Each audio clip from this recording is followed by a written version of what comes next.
The book of Leviticus contains some of the most controversial, misunderstood, and seemingly bizarre commands in all of human literature. We're talking about a text that requires priests to examine mold on walls, details exactly how to sacrifice a goat, and prescribes death penalties for behaviors that seem trivial today. Yet, this same book contains the revolutionary command to love your neighbor as yourself, words that would echo through Jesus' teachings and become foundational to Western ethics. How can one book be so seemingly primitive and yet so profoundly influential? The answer lies in understanding the complete story that Leviticus tells. Though before we get into it, if you're new to this channel, consider hitting that like button, but only if you genuinely enjoy what I do here.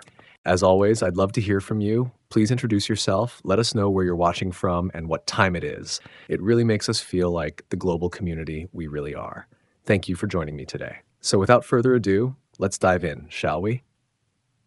The Bridge Book. Why Leviticus is the pivotal center. The book of Leviticus stands at the heart of the Torah, though many readers approach it with hesitation. After the dramatic narratives of Genesis and Exodus, this collection of laws and rituals can seem like an interruption. Yet Leviticus serves as the crucial bridge between God's rescue of his people and their journey to the Promised Land. Consider where the story pauses. Exodus concludes with God's glory filling the newly constructed tabernacle. The divine presence now dwells among the people. But this creates an urgent dilemma. How can a holy God live among a flawed mortal people without his very presence consuming them? The answer unfolds across 27 chapters of detailed instruction. Leviticus addresses the most fundamental question of covenant relationship. God has chosen to dwell with humanity, but holiness and sin cannot coexist. The book provides the framework that makes this impossible relationship possible. Through sacrifice, priesthood, purity, and ethical living, God establishes a way for his people to approach him safely. The Hebrew name for this book, Vayikra, means, "and he called." This opening phrase captures the essence of what follows. God calls out from the tent of meeting, inviting Moses and the people into structured communion. The entire book flows from this divine initiative. God desires relationship and provides the means to sustain it. Ancient Near Eastern cultures understood that approaching deity required careful protocol. Kings had throne rooms with specific rules of approach. Temples had graduated levels of access. Leviticus takes this familiar concept and transforms it. Rather than keeping people at a distance, these regulations create pathways for drawing near. Each law serves to protect and preserve the relationship between the holy God and his beloved people. The placement of Leviticus reveals its significance. At the center of the 5 books of Moses, it forms the theological heart of the Torah. Genesis tells of creation and the choosing of a people. Exodus recounts liberation and covenant. Numbers and Deuteronomy chronicle the wilderness journey and covenant renewal. But Leviticus explains how this covenant functions day by day, year by year. The book divides naturally into 2 major sections. Chapters 1 through 16 focus on achieving holiness through ritual means, sacrifices, priesthood, and purity. Chapters 17 through 27 emphasize maintaining holiness through ethical living and social justice. Together, they present a comprehensive vision of life lived in the presence of the holy. This structure reflects a profound truth. Relationship with God involves both vertical and horizontal dimensions. The sacrificial system addresses the Godward aspect, dealing with sin and establishing communion. The holiness code extends this into human relationships, showing that true holiness touches every area of life. Modern readers often struggle with the detailed regulations. Why does God care about fabric mixtures or cooking methods? These specifics serve a larger purpose. They train the people in the discipline of holiness. Every meal, every garment, every day becomes an opportunity to remember their calling as a distinct people set apart for divine purposes. The sacrificial instructions can seem foreign to contemporary sensibilities, yet they address universal human needs: the weight of guilt, the desire for reconciliation, the impulse to give thanks. The various offerings provide structured ways to process these deep emotions and spiritual realities. Far from empty ritual, they offer profound psychological and theological therapy. Leviticus also establishes the principle of mediation. The priests serve as bridges between the holy God and the common people. This role carries both privilege and danger. as the book dramatically illustrates. The priesthood exists not to create distance, but to facilitate access, helping ordinary people navigate the awesome presence of the divine. The concept of blood runs throughout these chapters. Modern readers may find this unsettling, but the ancient world understood blood as the essence of life itself. In Leviticus, blood becomes the God-appointed means of atonement, creating a powerful symbol of life, given to preserve life.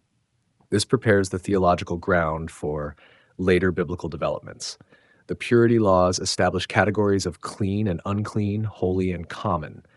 These distinctions go beyond hygiene to create a symbolic universe. They teach the people to recognize the difference between life and death, order and chaos, the normal and the sacred. Daily life becomes a continuous lesson in spiritual perception.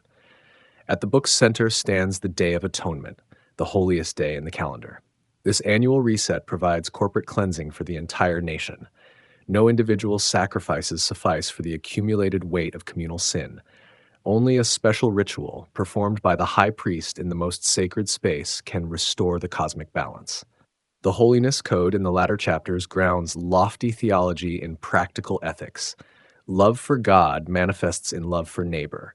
Holiness appears in honest business practices, care for the vulnerable, and just social structures. The same God who prescribes sacrifices also commands leaving grain for the poor and treating immigrants with kindness. Leviticus introduces revolutionary economic principles. The sabbatical and jubilee years prevent the permanent accumulation of wealth and poverty. Land returns to original families. Debts face cancellation. These laws recognize that economic justice reflects divine character just as surely as proper worship. The book concludes with blessings and curses, presenting the people with a clear choice. Faithfulness leads to prosperity, security, and divine presence. Rebellion brings disaster, exile, and abandonment. These consequences flow not from arbitrary divine anger, but from the natural results of breaking covenant relationship. Throughout Leviticus, one principle emerges repeatedly. Holiness means being set apart, distinct, different. For ancient Israel, this distinctiveness served a missionary purpose. By living according to God's instructions, they would display his character to surrounding nations. Their very existence would testify to a different way of being human. The laws of Leviticus shaped a generation in the wilderness. Former slaves learned to think and act as free people under divine rule. The daily routines of sacrifice and purity created rhythm and meaning in the desert wanderings. What might seem like burdensome regulations actually provided structure and identity for a people finding their way. Later prophets would both affirm and critique the Levitical system. They condemned empty ritual divorced from justice and mercy, yet they never rejected the underlying principles. Instead, they called the people back to the heart of Leviticus, that holiness encompasses both proper worship and ethical living. The New Testament writers, particularly the author of Hebrews, would read Leviticus through the lens of fulfillment. They saw the sacrificial system pointing forward to a greater reality. The principles remain while the specific practices transform. The call to holiness echoes through the centuries, taking new forms but maintaining the same essential message. Today, Leviticus continues to speak. Its vision of a just society challenges contemporary economics. Its integration of worship and ethics confronts both empty religiosity and secular moralism. Its insistence that holiness touches all of life resists the modern separation of sacred and secular. The book of Leviticus stands as far more than an ancient ritual manual. It presents a comprehensive vision of life lived in relationship with the holy God. It takes seriously both human frailty and divine holiness, providing a way for the two to meet. In doing so, it offers timeless wisdom about the costliness and beauty of genuine communion with the divine. The call from the tent, setting the stage at Mount Sinai. The voice emerged from within the tent of meeting, calling Moses by name. With this simple beginning, the book of Leviticus establishes its unique character among the biblical texts. Unlike the sweeping narratives of Genesis or the dramatic liberation story of Exodus, this book presents the direct speech of God, instruction by instruction, establishing the framework for holy living. Mount Sinai looms in the background, that awesome mountain where God descended in fire and smoke. The people of Israel remain camped at its base, no longer slaves fleeing Egypt, but not yet the settled nation they will become. In this liminal space between bondage and promise, they receive the instructions that will shape their identity for generations. The tabernacle stands complete in the center of the camp, its golden walls gleaming in the desert sun. This portable sanctuary represents an astonishing reality. The God of heaven and earth has chosen to dwell among his people. The cloud of divine presence hovers over the sacred tent by day, transforming to fire by night. God is unmistakably present, yet this presence brings danger as well as blessing. The same glory that led them from Egypt could consume them in an instant. The people learned this truth when they encountered God at Sinai. They begged Moses to serve as mediator, terrified by the unmediated divine voice. Now God speaks from within the tabernacle, still awesome but more approachable. The tent of meeting serves multiple functions in Israel's camp. Here Moses encounters God face to face, receiving instructions for the people. Here the priests will offer daily sacrifices, maintaining the relationship between heaven and earth. Here the people will bring their offerings, their sins, their thanksgiving. This tent becomes the axis mundi, the center point where divine and human realms intersect. The Hebrew word for holiness, kadosh, appears repeatedly throughout Leviticus. This concept goes beyond moral purity or religious devotion. To be holy means to be set apart, distinct, other. God is holy because he stands utterly apart from creation while choosing to engage with it. Israel becomes holy by being set apart from other nations for special relationship with this God. Holiness creates categories and boundaries. The tabernacle itself demonstrates this principle through its graduated sacred spaces. The outer courtyard welcomes all Israelites. The holy place restricts access to priests. The most holy place, hidden behind the veil, remains forbidden to all but the high priest, and him only once a year. Space itself teaches theology. Time also bears the mark of holiness in Leviticus. The Sabbath day stands apart from the other 6. Festival seasons punctuate the agricultural year with sacred observances. The 7th year brings rest to the land itself. The 50th year, the Jubilee, resets social and economic relationships. Through these temporal boundaries, God claims lordship over time itself. The instructions that follow address a pastoral concern. How shall this holy God dwell among an unholy people? The answer involves a complex system of sacrifices, purifications, and ethical requirements. These are not arbitrary rules, but gracious provisions. They create safe pathways for approaching the unapproachable. Ancient Near Eastern peoples understood the peril of divine presence. Their myths told of gods who destroyed humans for minor infractions or mere whims. Temple protocols developed to protect both deity and worshiper from dangerous contact. Leviticus shares this awareness of divine danger, but transforms it through covenant relationship. The God who speaks from the tent is the same God who heard Israel's cries in Egypt. He has proven his love through deliverance. Now he provides the means for sustained relationship. Each regulation flows from divine desire for communion rather than distance. Even the most severe penalties serve to protect the community's ability to host God's presence. Moses serves as the primary recipient of these instructions, but they are meant for all Israel. The repeated phrase, "Speak to the people of Israel," emphasizes the democratic nature of this revelation. Unlike surrounding cultures where only priests possessed sacred knowledge, every Israelite learns the requirements of holiness. Children grow up understanding how to approach God. The setting at Sinai shapes how we read these laws. This is wilderness legislation for a wandering people. They own no land, plant no crops, build no permanent structures, yet God provides instructions for settled agricultural life. The laws anticipate a future fulfillment, training the people for a destiny they have not yet reached. The portable nature of the tabernacle speaks to this transitional moment.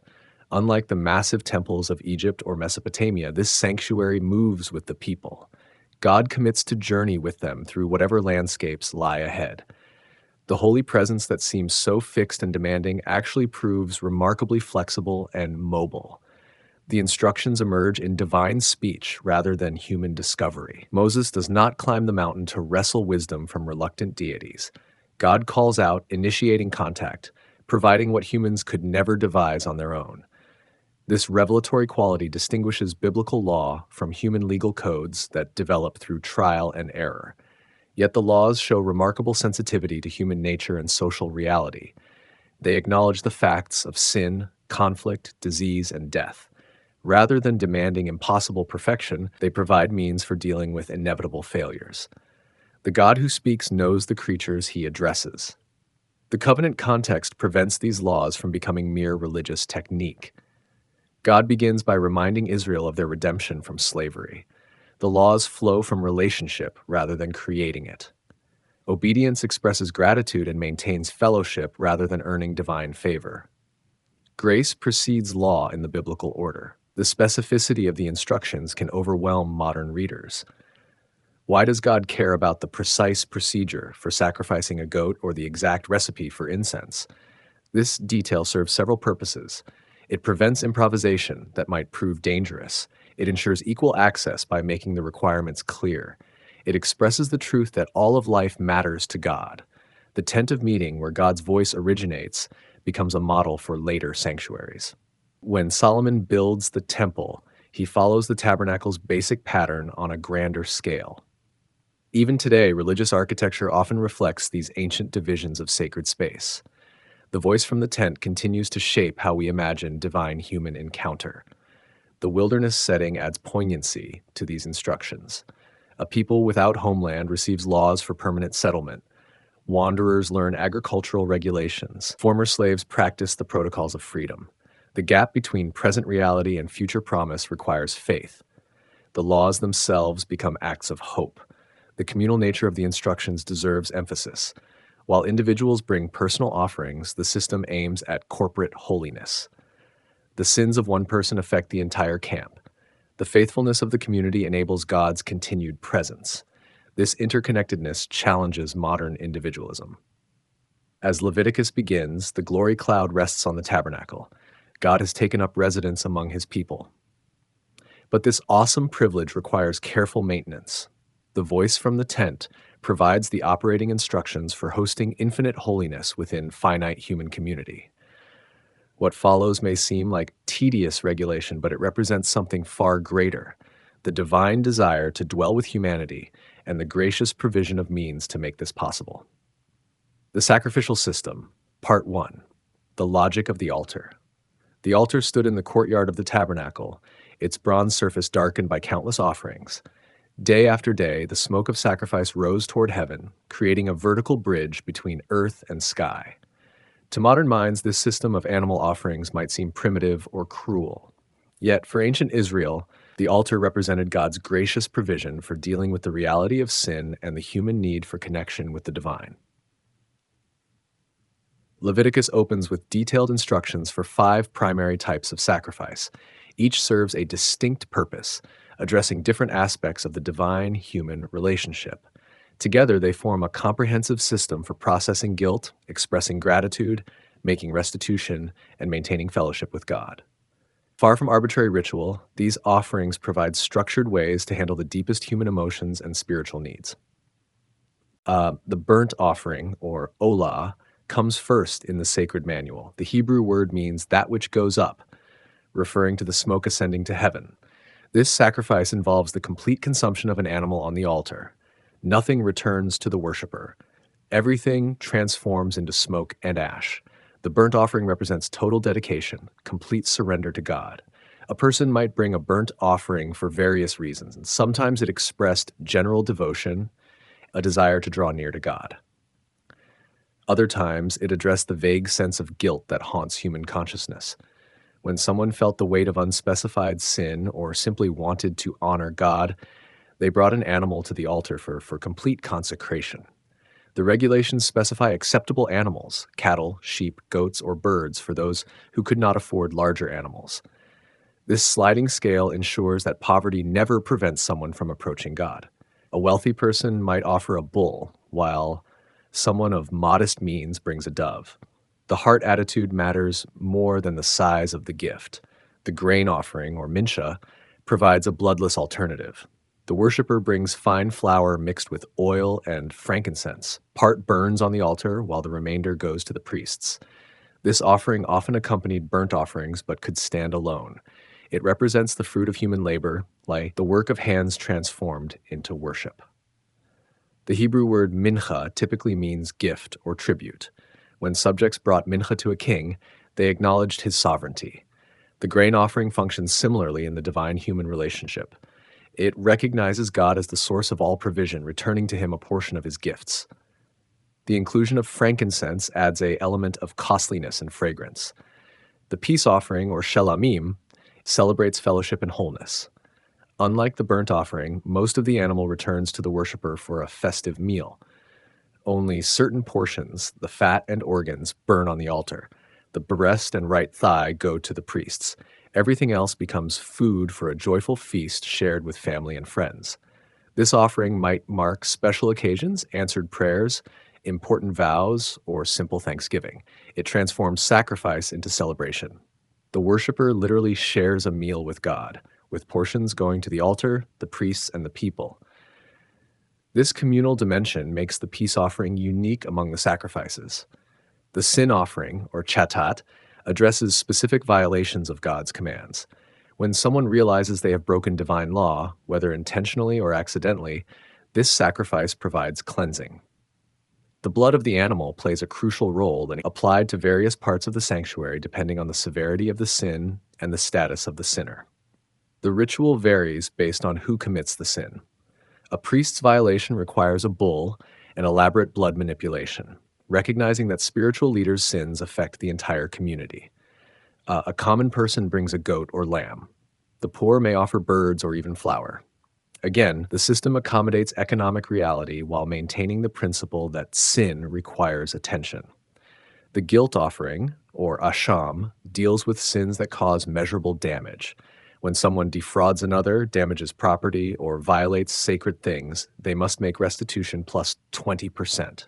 The guilt offering accompanies this payment, addressing both the horizontal harm to humans and the vertical offense against God. This offering recognizes that some sins create concrete harm requiring concrete repair. Saying sorry does not replace stolen property. Feeling bad does not rebuild damaged relationships. The guilt offering insists on practical restoration alongside spiritual reconciliation. It grounds forgiveness in real-world justice. The placement of these instructions at the beginning of Leviticus signals their importance. Before addressing priesthood, purity, or ethics, God provides the means for handling sin and maintaining relationship. The sacrificial system stands as the foundation for everything that follows. Without it, the holy God could not dwell among sinful people. Each offering involves specific procedures that might seem tedious to casual readers. The worshiper must lay hands on the animal's head, identifying with the substitute. The blood must be handled precisely, applied to exact locations. The portions for burning must be carefully selected. These details matter because approaching God matters. The principle of substitution runs throughout the system. The animal dies in place of the sinner. Its blood provides cleansing the human cannot achieve. This concept would prove revolutionary in religious history. Rather than demanding human sacrifice like surrounding cultures, Israel's God accepts animal substitutes. Life is preserved through symbolic death. The priests serve as necessary mediators in this process. They examine the animals for defects. They perform the blood rituals. They maintain the altar fire. They eat the designated portions. Without priests, the sacrificial system cannot function. Yet they too need atonement, bringing offerings for their own sins before serving others. The daily rhythm of sacrifice creates a pulse of worship in Israel's life. Morning and evening, the burnt offerings ascend. Throughout the day, individuals bring their various offerings. The altar never grows cold. The smoke continuously rises. The relationship between God and people receives constant attention and renewal. Modern readers often focus on what seems violent or bloody about this system. The ancient world saw it differently. In a culture where animals provided food, clothing, and labor, offering one to God represented significant economic sacrifice. The death of the animal was already part of daily life. The sacrificial system transforms routine slaughter into sacred ritual. The emotional dimensions of sacrifice deserve attention. Imagine a person carrying the weight of guilt, knowing they have violated God's law or harmed their neighbor. They select an animal from their flock, perhaps one they've raised from birth. They journey to the sanctuary, lay hands on the familiar head, and watch as its life pours out. The physicality of the ritual matches the weight of the spiritual reality. Similarly, picture the joy of a peace offering. A family saves for months to afford a proper sacrifice. They travel to the tabernacle with anticipation. After the ritual, they feast on meat they rarely enjoy, celebrating God's goodness with their community. The sacrifice becomes not burden but blessing, not loss but gain. The sacrificial system also serves pedagogical purposes. It teaches the seriousness of sin. Every violation costs something. It demonstrates the value of atonement. Relationship with God justifies significant expense. It rehearses core theological truths through repeated ritual action. The people learn by doing, not merely by hearing. Critics sometimes dismiss ancient sacrifice as primitive superstition. Yet the Levitical system shows remarkable sophistication. It addresses universal human needs through culturally specific means. It provides psychological release for guilt, social mechanisms for restitution, and communal celebrations of divine grace. It takes seriously both human frailty and divine holiness. As we read these ancient instructions, we glimpse a God who desires relationship above all. He could have remained distant, demanding perfection before approach. Instead, he provides multiple pathways for flawed humans to draw near. Each offering represents divine accommodation to human need. The altar stands not as barrier, but as bridge. The sacrificial system would shape Israel's worship for over 1,000 years. Even after the temple's destruction, its principles would influence Jewish and Christian theology. The language of sacrifice, atonement, and offering permeates scripture and liturgy. What begins with detailed instructions about bulls and goats ultimately points to profound truths about divine love and human need. The Sacrificial System, Part 2: Blood, Life, and Atonement. Blood flows throughout the pages of Leviticus, staining the altar, marking the sanctuary, creating a crimson thread that binds the entire sacrificial system together. To modern sensibilities, this focus on blood might seem macabre or primitive. Yet within the biblical worldview, blood carries profound theological significance that reaches far beyond mere ritual observance. The ancient understanding begins with a simple observation. When blood leaves the body, life departs as well. This connection between blood and life appears universal across cultures. But Leviticus takes this observation and transforms it into theological principle. For the life of the flesh is in the blood, declares chapter 17, establishing the foundation for all that follows. This identification of blood with life explains its sacred status in Israelite thought. Blood belongs to God as the author of life. Humans may take animal life for food, but the blood must return to the divine source. It pours out at the base of the altar or covers the sacred furniture. Never does it become human consumption. This prohibition extends even to wild game, whose blood must be covered with earth. The sacrificial system builds on this foundation. Since blood equals life and sin deserves death, blood becomes the medium of atonement.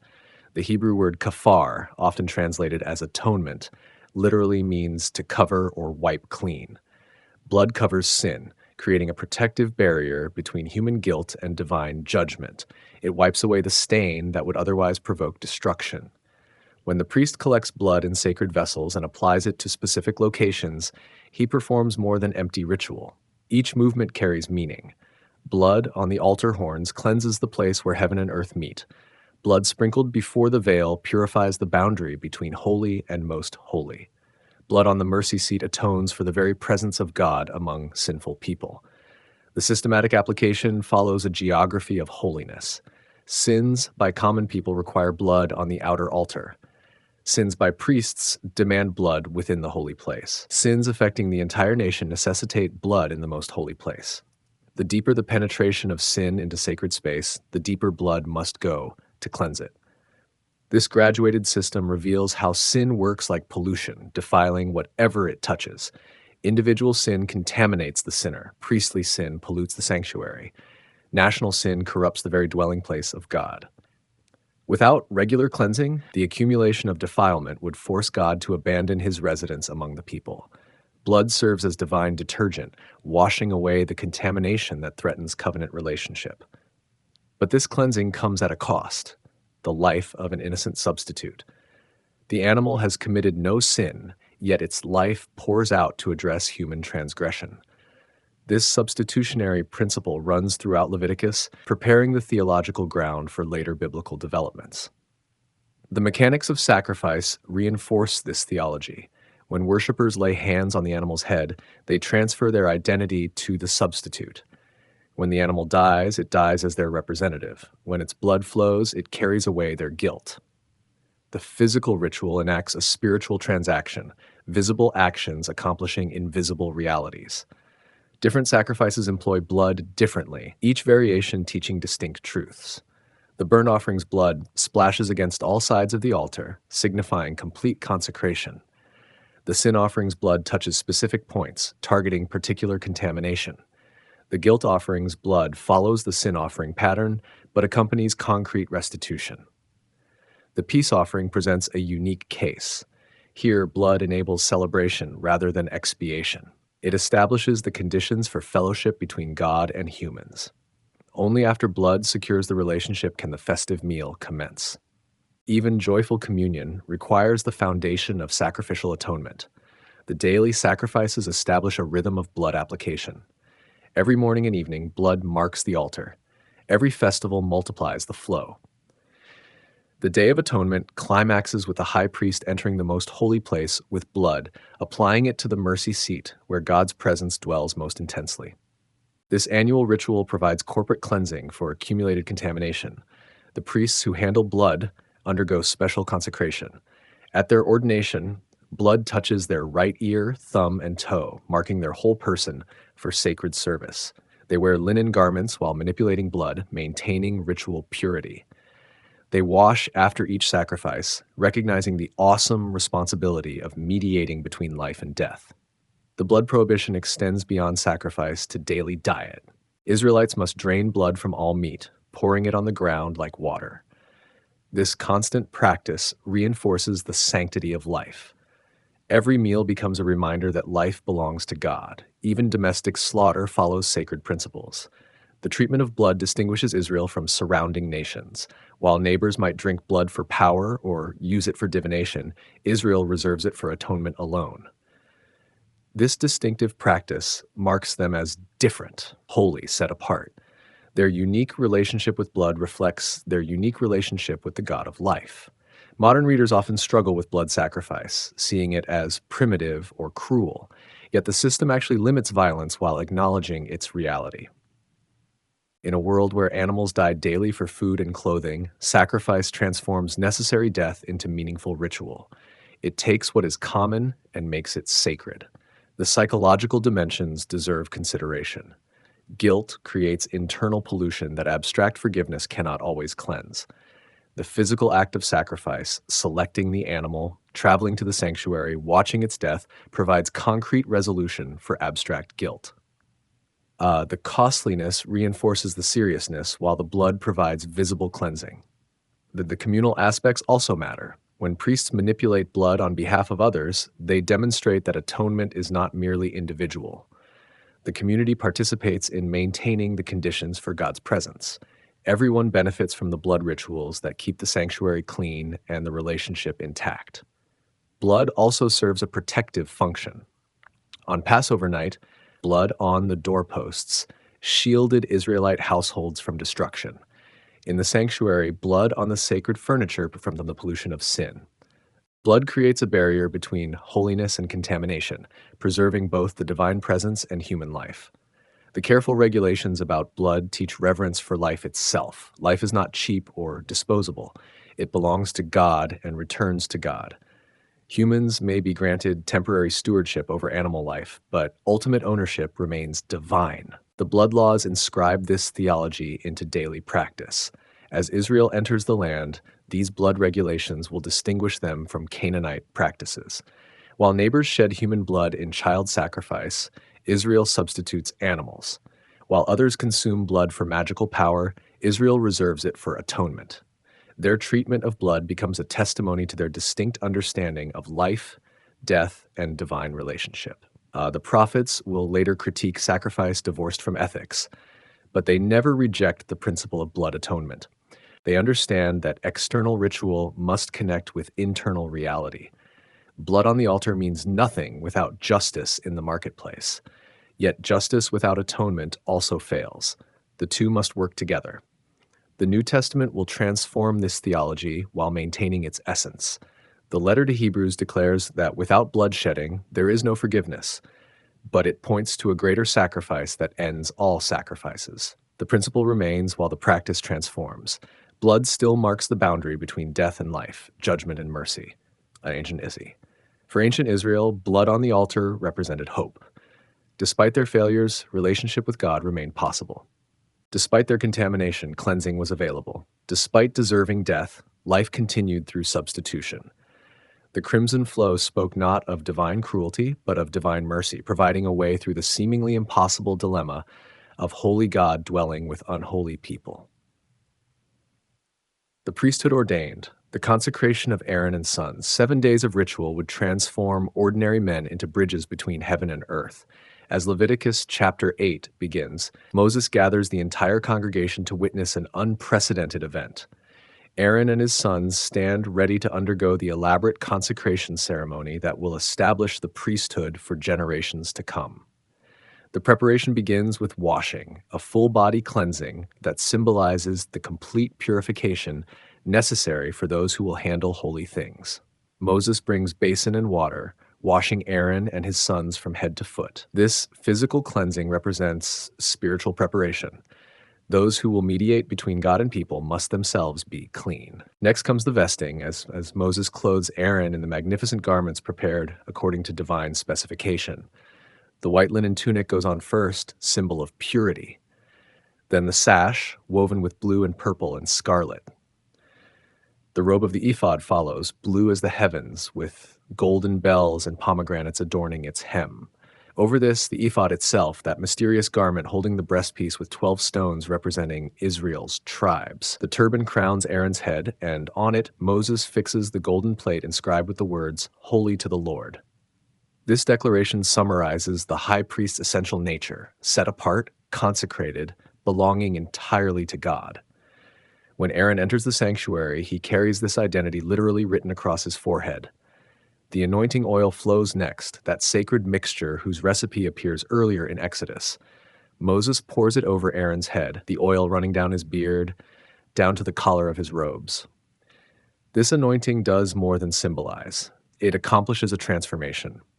The ordinary becomes extraordinary through the application of sacred oil. Aaron's sons receive simpler garments, tunics, sashes, and caps. They will serve as assistants to their father, learning the intricate rituals, maintaining the sacred fire, handling the offerings brought by the people. Their consecration, while less elaborate than Aaron's, still sets them apart from the common population for divine service. Now begins the sacrifice sequence that will complete their ordination. First, a bull for a sin offering. Aaron and his sons lay their hands on its head, identifying with the animal, transferring their need for atonement.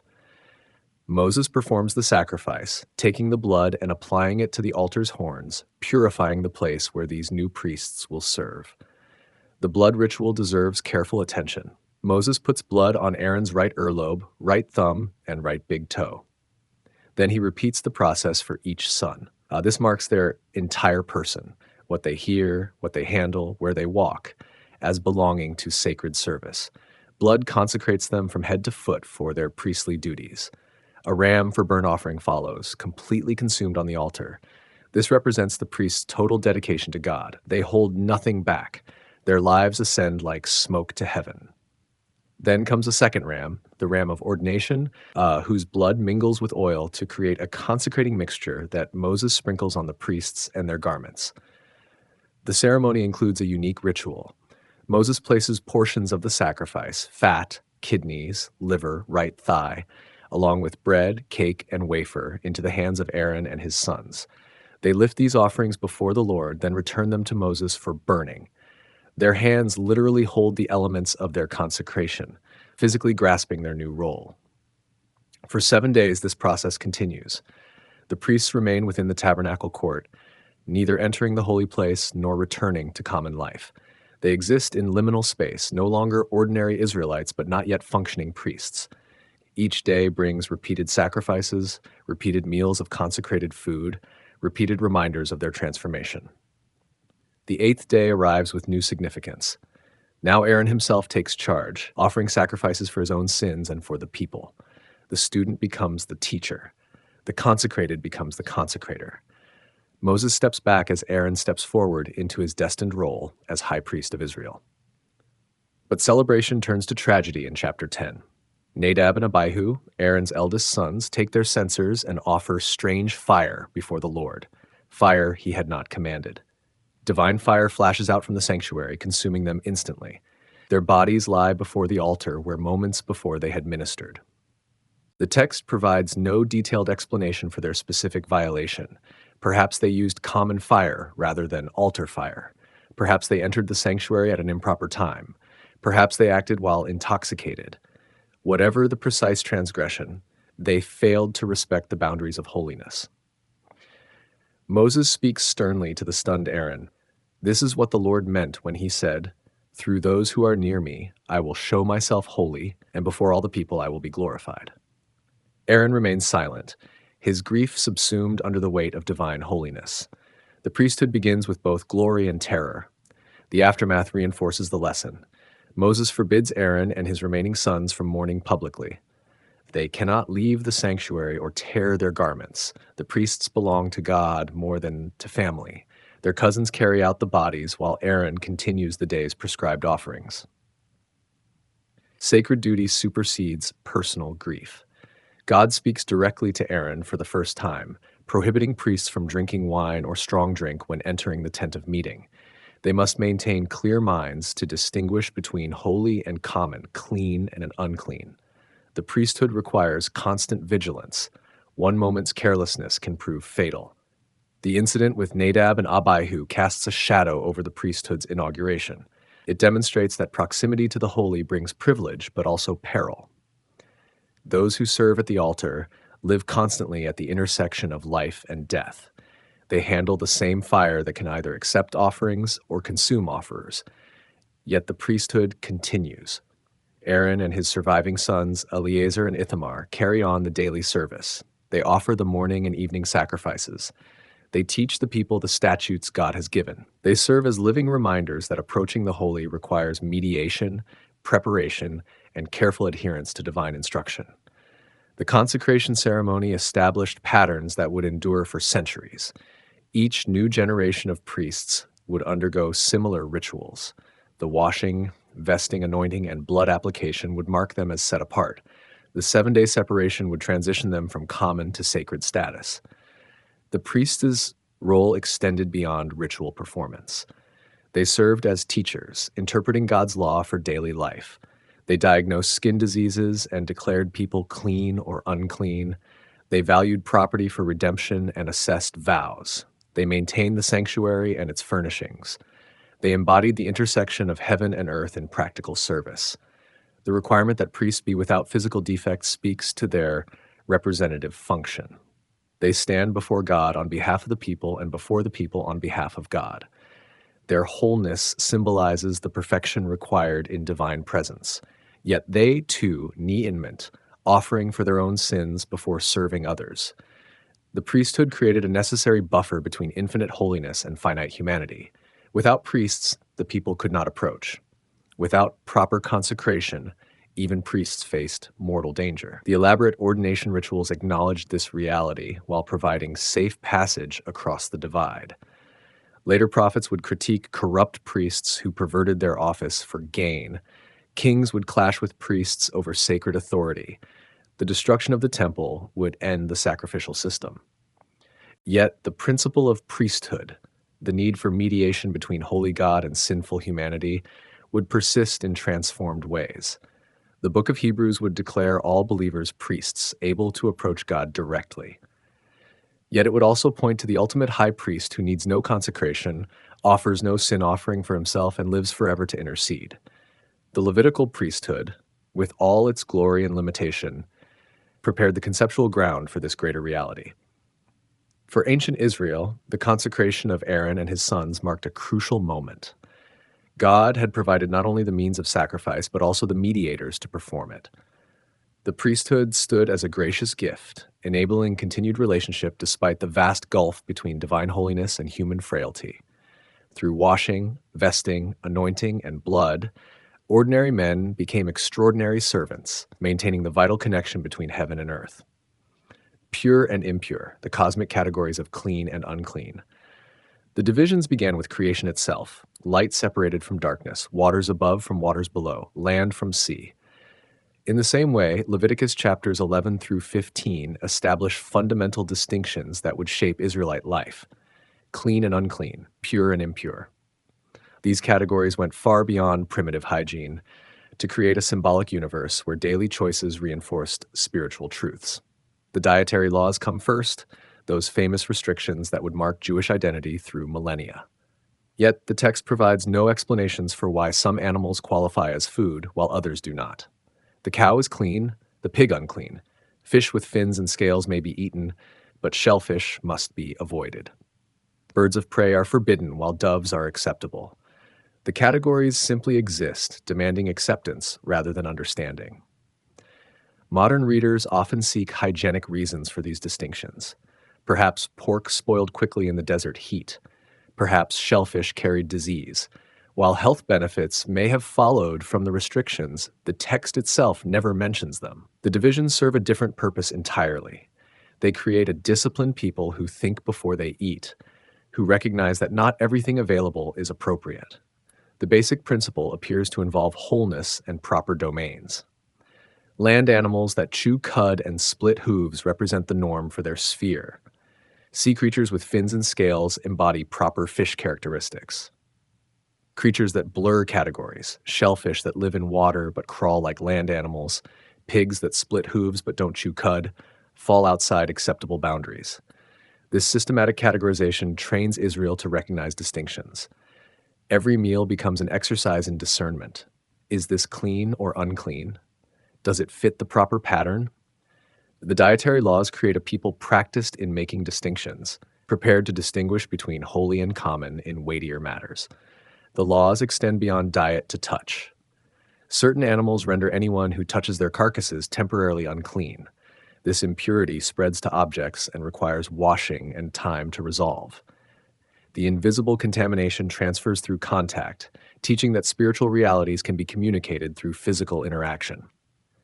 Human bodily functions receive extensive treatment in these chapters. Childbirth renders a woman unclean for a period depending on the child's gender. Skin diseases require priestly examination and potential isolation.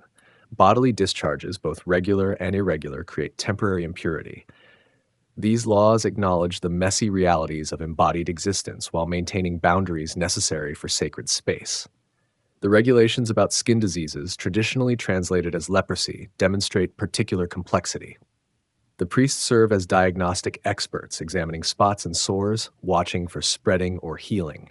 The afflicted person might face isolation outside the camp, crying "unclean" to warn others.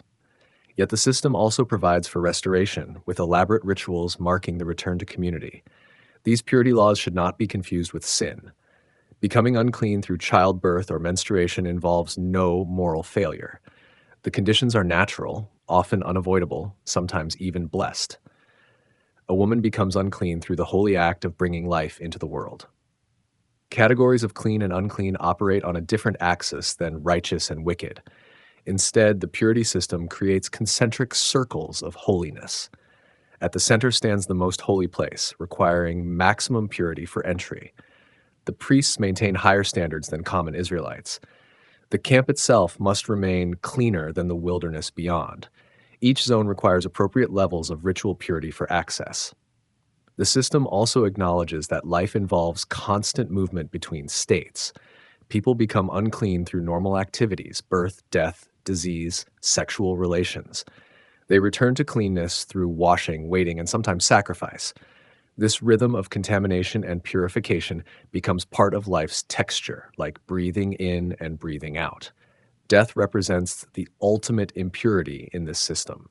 Contact with a corpse creates the strongest contamination, requiring 7 days and special rituals for cleansing. This association links impurity with mortality, with the forces of anti-life that oppose God's creative purposes. The holy God of life stands opposite to death and decay. The purity laws create a buffer zone around the sacred.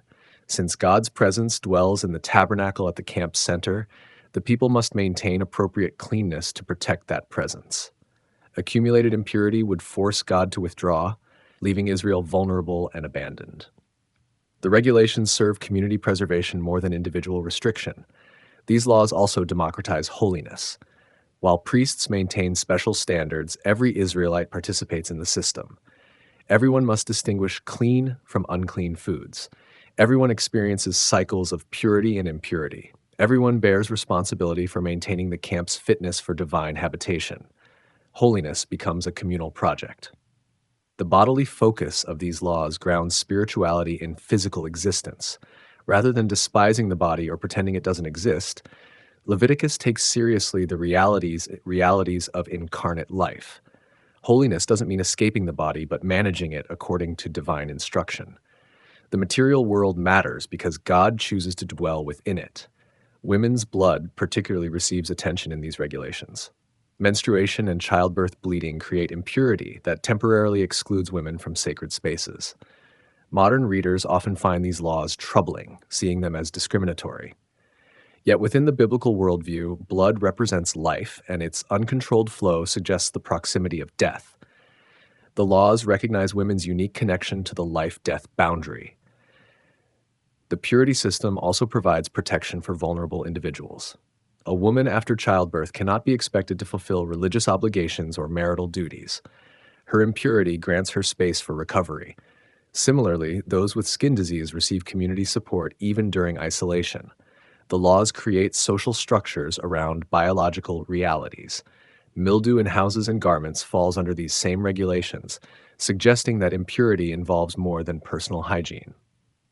The spreading contamination that requires priestly intervention parallels the skin disease examinations. The physical world itself can become corrupted, requiring diagnosis and treatment to prevent broader contamination. The detailed procedures for cleansing emphasize that purity is recoverable. No one remains permanently excluded due to natural bodily functions. The path back to cleanness remains open through prescribed actions. Time, water, and sometimes sacrifice restore what contamination has compromised. The system offers hope rather than permanent exclusion. These purity laws would profoundly shape Jewish identity. Long after the temple's destruction ended the sacrificial system, dietary laws and family purity practices would continue. They marked Jews as distinct, different, set apart. Even non-observant Jews often maintain visceral reactions to pork or shellfish, demonstrating how deeply these categories penetrate cultural consciousness. Jesus would challenge purity boundaries, touching lepers, raising the dead, and declaring all foods clean. Yet he worked within the system's logic rather than simply dismissing it. His healing ministry restored people to purity. His teaching internalized the categories, focusing on the heart's cleanness rather than external conformity. The early church would struggle mightily with these categories. Should Gentile converts follow Jewish purity laws? The Jerusalem Council of Acts 15 would decide that most ritual purity requirements need not apply to non-Jewish believers. Yet the principle of distinction between holy and common, appropriate and inappropriate, would continue in transformed ways. Modern readers often dismiss purity laws as primitive taboos, yet they serve sophisticated functions. They create mindfulness about consumption and contact. They establish boundaries that reinforce identity. They acknowledge the realities of embodiment while maintaining space for the sacred. They teach that approaching God requires preparation and distinction.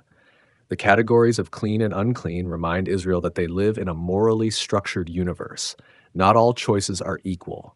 Not all behaviors are appropriate. Discernment matters. The same God who separated light from darkness calls his people to practice separation in daily life. Through diet and diagnosis, touching and waiting, they learn the disciplines of holiness. The Day of Atonement, Yom Kippur, the most holy day. Once each year, on the 10th day of the 7th month, Israel observes the most solemn fast in their calendar. The Day of Atonement stands unique among the festivals, focused not on celebration, but on corporate cleansing. As Leviticus 16 unfolds this annual ritual, We witness the high priest undertaking the most dangerous journey in Israelite worship, entering the very presence of God to secure forgiveness for an entire nation. The chapter opens with a stark reminder of why this day matters. After the death of the two sons of Aaron, it begins, linking this ceremony to the tragedy of Nadab and Abihu. Their unauthorized entry into sacred space resulted in instant death. Now God provides a authorized way for the high priest to enter the most holy place and survive. The preparation begins before dawn. The high priest rises early to immerse his entire body in water. He sets aside his magnificent vestments, the golden ephod, the bejeweled breastplate, the regal turban. Instead, he dons simple white linen, the garments of humility. On this day, he approaches God not in splendor, but in simplicity. He must first address his own sinfulness before acting for the people. A young bull waits as his personal sin offering. The high priest lays both hands on its head, confessing his sins and those of his household. Only when cleansed himself can he serve as mediator for others. The blood of this bull will mark his path into the divine presence. 2 goats stand before the sanctuary, identical in appearance, their fates about to diverge dramatically. The high priest casts lots to determine their destinies. One lot reads, "For the Lord," the other for Azazel. This moment of chance underscores that the choice belongs to God alone. Human wisdom cannot determine which path each goat will take. The goat chosen for the Lord becomes a sin offering for the people. But first, the high priest must prepare the way. He takes coals from the altar and incense specially prepared for this day. The cloud of fragrant smoke will serve as a shield, protecting him from the fatal glory that dwells between the cherubim on the ark's cover. Now comes the moment of supreme danger. The high priest passes beyond the veil into the most holy place, that cube of absolute sanctity where God's presence rests. The room lies in darkness, except for the supernatural glow of the divine presence. The smoke of incense fills the space, creating a protective cloud between human and divine. With the blood of the bull, he performs the first cleansing.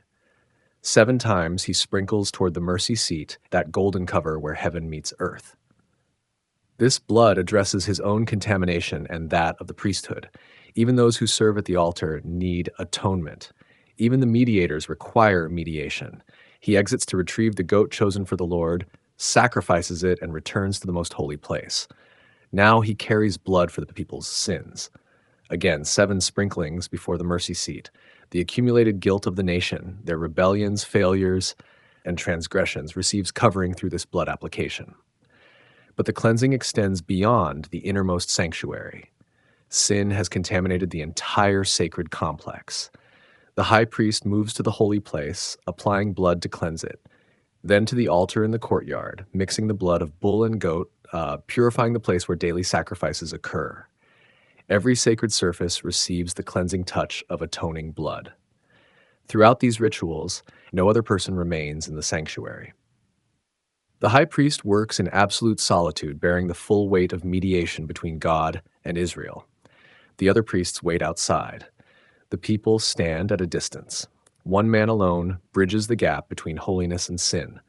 Now attention turns to the second goat, the one designated for Azazel. The high priest lays both hands on its head and confesses over it all the iniquities of Israel. This is no silent ritual, but a verbal cataloging of national sins.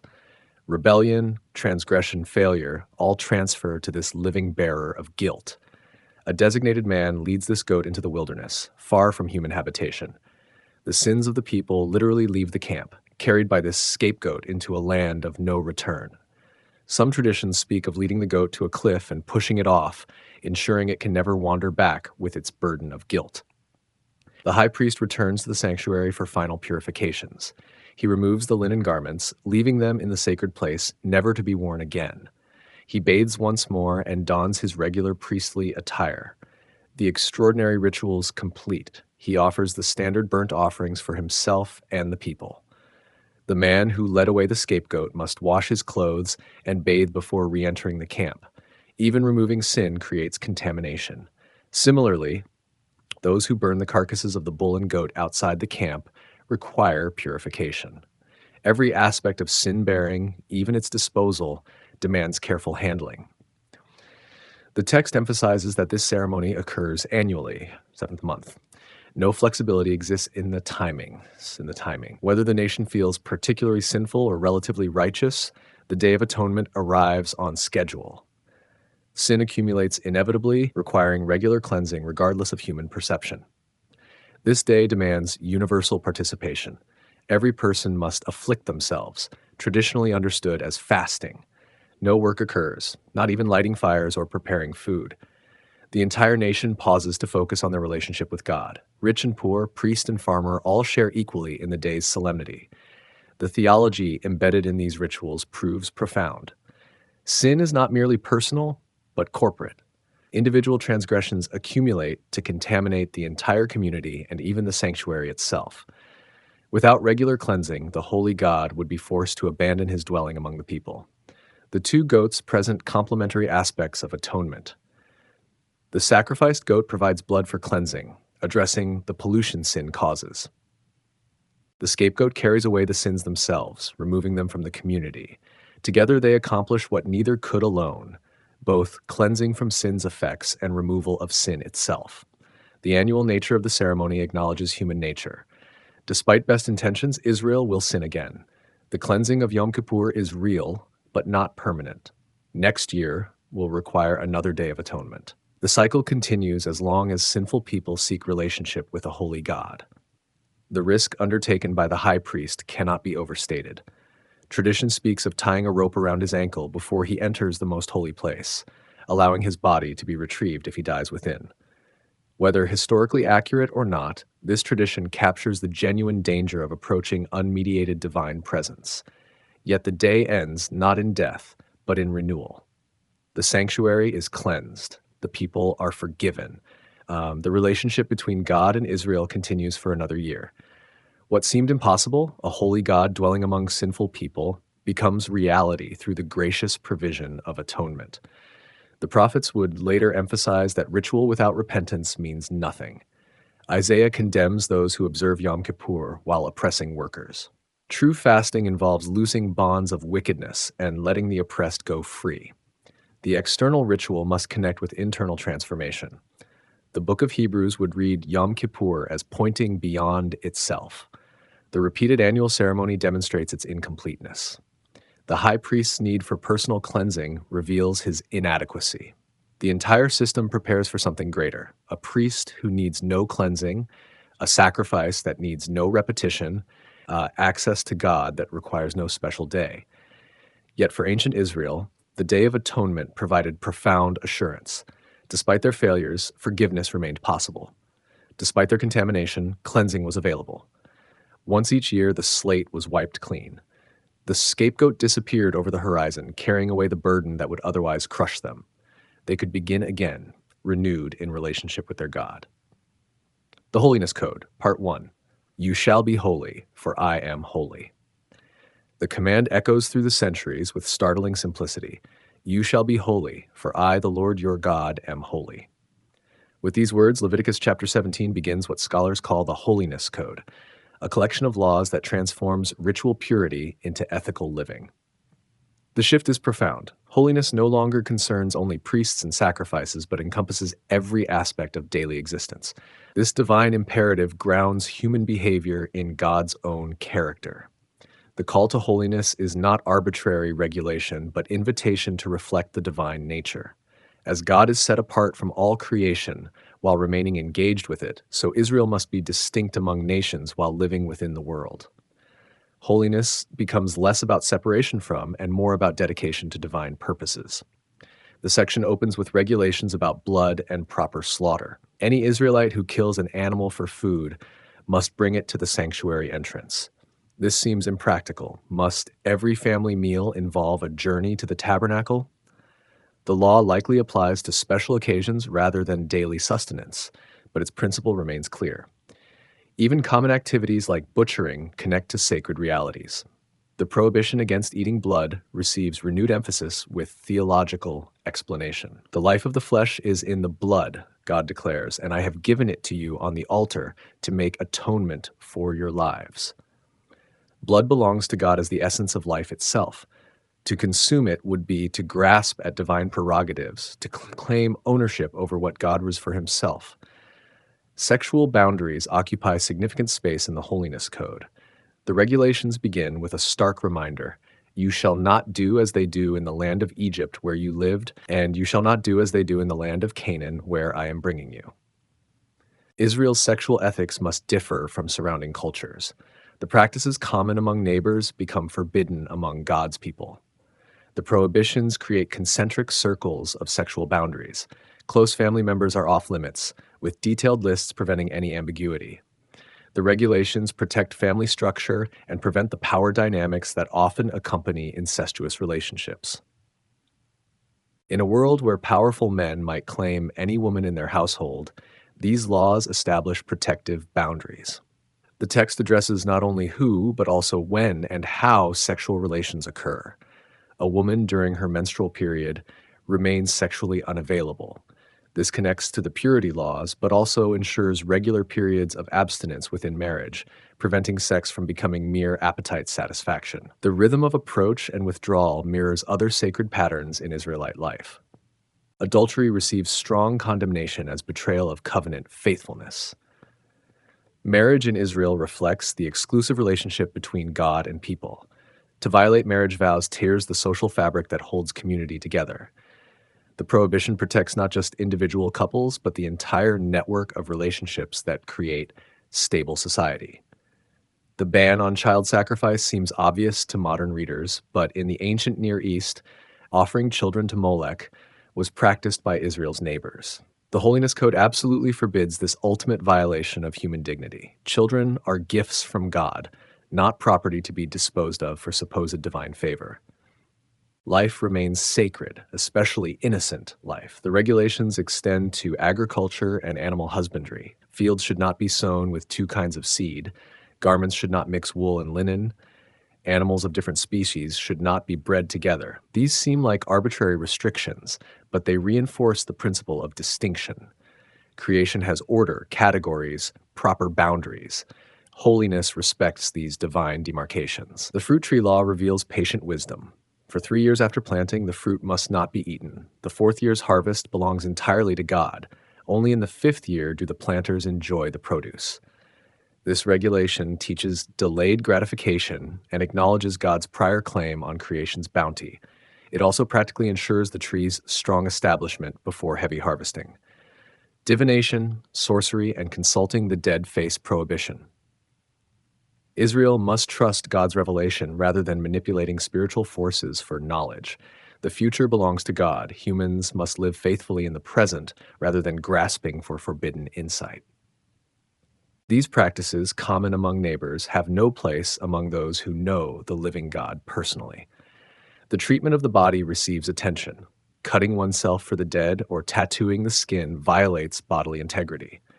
The human body bears God's image and should not be marred by pagan practices. This does not condemn all bodily modification, but specifically those connected to idol worship or death cults. Economic justice appears throughout the Holiness Code. Wages must be paid promptly. Holding a worker's pay overnight oppresses someone who depends on daily wages for survival. Honest scales and measurements ensure fair trade. The powerful must not exploit their advantage over the vulnerable.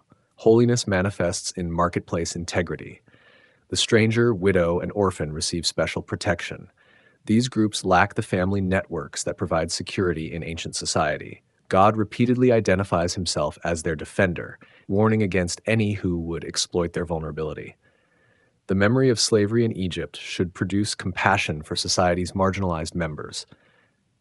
Age receives honor in the Holiness Code. You shall rise before the aged and show deference to the old.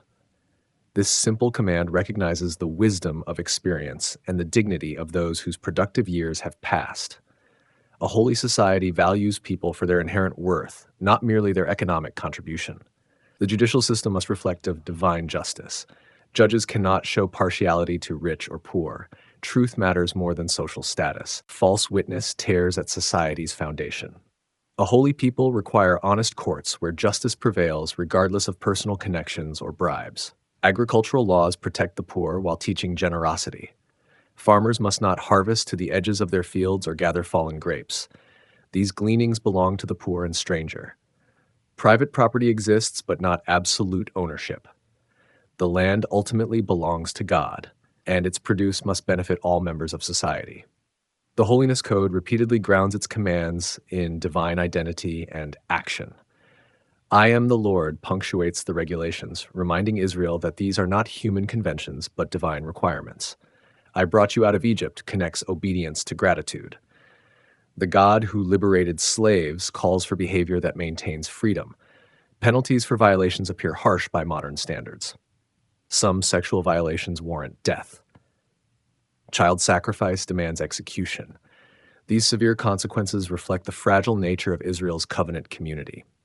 Surrounded by cultures practicing these very behaviors, Israel must maintain clear boundaries or risk absorption into pagan patterns. Yet the Holiness Code aims not primarily at punishment, but at formation. These laws shape a distinctive people whose daily lives reflect divine character. Every meal, every business transaction, every sexual encounter becomes an opportunity to demonstrate holiness. The sacred penetrates the ordinary. The genius of the Holiness Code lies in its comprehensiveness. Rather than limiting religion to ritual observance, it claims all of life for God.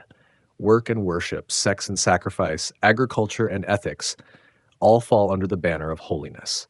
No secular sphere exists where different rules apply. This integration challenges both ancient and modern compartmentalization. The merchant cannot maintain different ethics for temple and marketplace. The farmer cannot worship God while oppressing workers. Sexual behavior cannot be divorced from spiritual identity. Holiness demands integrity across all life's domains. The prophets would later build on this foundation, condemning those who maintained ritual purity while practicing social injustice. They did not reject the Holiness Code, but demanded its full implementation. True holiness involves both proper worship and ethical living, vertical relationship with God, and horizontal relationships with neighbors. The New Testament would universalize these principles while debating their specific applications. The call to holiness extends to all believers. The integration of worship and ethics continues, but questions arise about which specific regulations remain binding across cultural boundaries.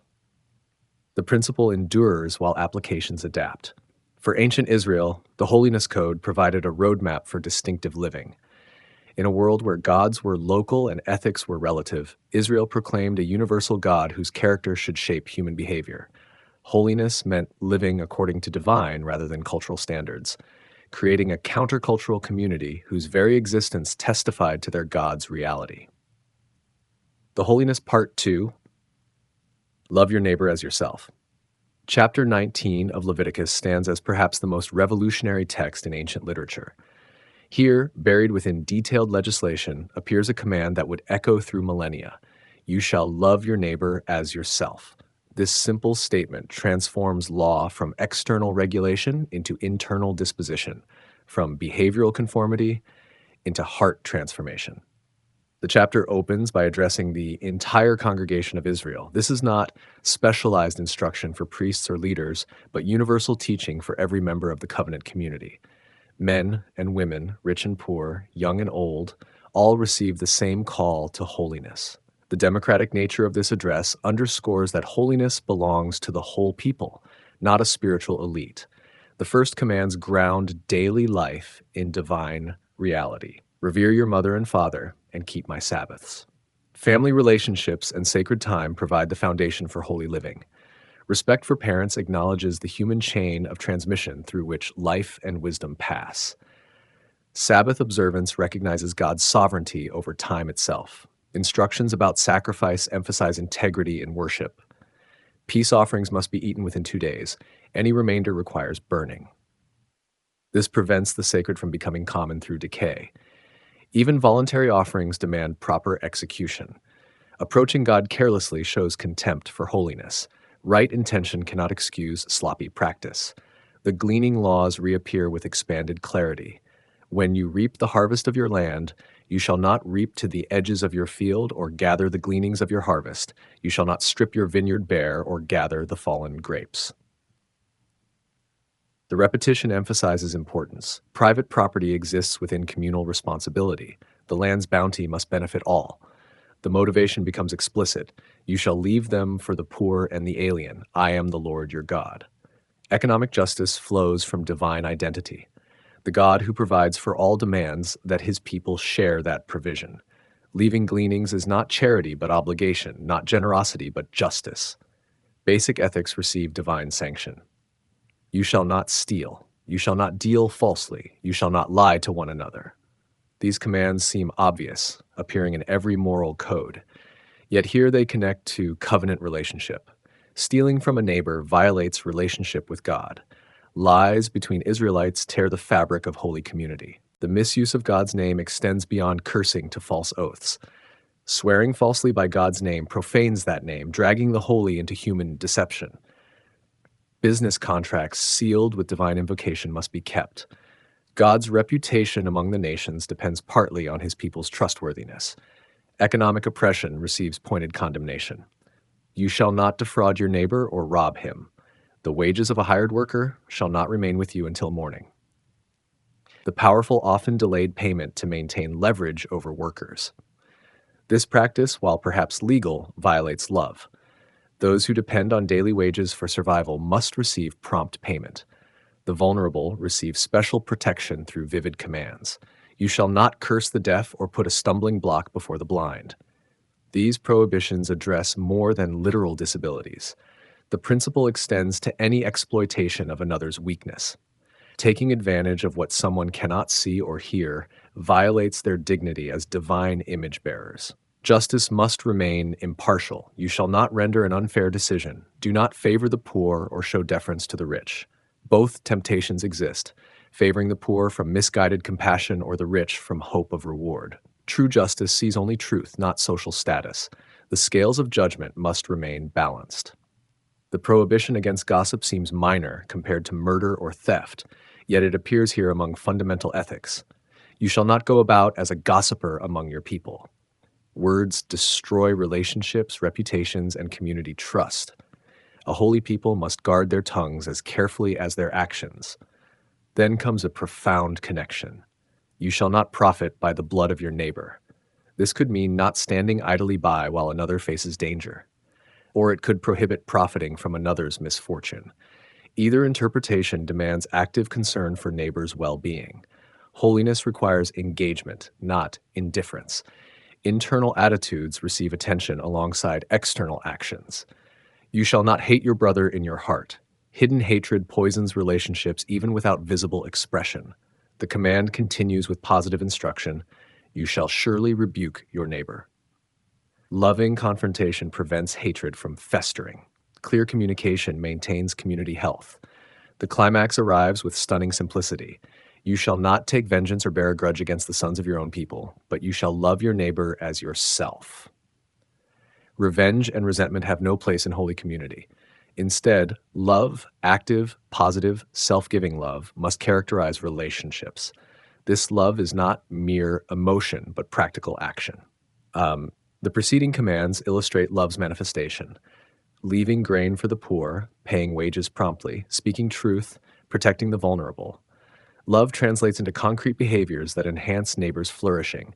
It means treating others with the same care naturally given to oneself. The phrase, as yourself, acknowledges legitimate self-love as the measure for neighbor love. Humans naturally seek their own well-being, comfort, and success. This same energy should extend to neighbors. The command does not demand self-hatred, but self-transcendence, expanding natural self-concern to embrace others. Mixed kinds receive prohibition again. You shall not let your cattle breed with a different kind. You shall not sow your field with two kinds of seed, nor shall you put on a garment made of two different materials. These commands reinforce the principle of distinction, of maintaining proper categories. They train Israel to recognize and respect boundaries. Sexual violations within community require serious response. A man who sleeps with a slave woman designated for another must bring a guilt offering. The woman lacking freedom to refuse bears no punishment. This recognizes power dynamics and protects the vulnerable from bearing consequences for violations against them. New plantings require patience. Fruit trees produce remains forbidden for 3 years, consecrated in the 4th and available in the 5th. This agricultural practice ensures strong trees while teaching delayed gratification. Not everything available should be immediately consumed. Holiness includes patient waiting for proper timing. Blood, whether for consumption or divination, faces absolute prohibition. You shall not eat anything with blood. You shall not practice divination or soothsaying. Life's essence belongs to God alone. Attempts to manipulate spiritual forces through blood magic have no place among those who know God personally. Mourning practices from surrounding cultures face restriction. You shall not round off the hair on your temples or mar the edges of your beard. You shall not make gashes in your flesh for the dead or tattoo any marks upon you. These prohibitions distinguish Israelite grief from pagan death cults while affirming bodily integrity. The sanctuary demands reverence. You shall keep my Sabbaths and reverence my sanctuary. Sacred space and time require appropriate respect. Casual treatment of the holy demonstrates failure to recognize God's presence. Reverence is not fear, but appropriate acknowledgement of the divine human distinction. Parents receive honor through practical support. You shall each revere his mother and father. The verb implies not just attitude, but action, providing for aging parents, heeding their wisdom, maintaining their dignity. A holy society cares for those who cared for them. The chapter concludes by extending love beyond Israelite borders. When a stranger resides with you in your land, you shall not wrong him. The stranger who resides with you shall be to you as the native among you, and you shall love him as yourself, for you were strangers in the land of Egypt. This expansion of love to include foreigners revolutionizes ancient ethics. Most cultures maintain sharp distinctions between insiders and outsiders. Israel must remember their own experience as oppressed strangers. Memory of suffering should produce compassion, not repetition of oppression against new vulnerable populations. The repeated refrain, "I am the Lord," punctuates these commands, grounding ethics in theology. These are not human conventions, but divine requirements. The God who declares these laws has the authority to demand obedience and the character to define righteousness. Israel's behavior should reflect their God's nature. Leviticus 19 weaves together ritual and ethics, worship and justice, vertical and horizontal relationships. Love for God cannot be divorced from love for neighbor. True holiness embraces both dimensions simultaneously. The chapter stands as the ethical heart of the Holiness Code, demonstrating that sanctity manifests in just, compassionate community life. Jesus would later identify love your neighbor as yourself as the second great commandment, inseparable from loving God. Rabbi Hillel would declare it the essence of Torah. Paul would call it the fulfillment of the law. This simple command from Leviticus continues to challenge and inspire, calling each generation to expand the boundaries of neighbor love. The fateful penalties, understanding the why behind severe laws.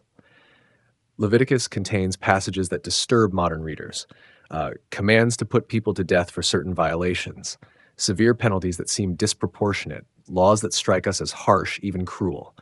These texts demand careful consideration, not dismissal or easy justification. The death penalty appears repeatedly in Leviticus. Blasphemy warrants death. Certain sexual violations bring this penalty. Consulting mediums or spiritists results in execution. Child sacrifice to Molech demands the ultimate punishment. These laws confront us with an ancient world operating under different assumptions than our own. Understanding begins with context. Ancient Israel was not a modern nation-state with prisons, rehabilitation programs, and complex criminal justice systems.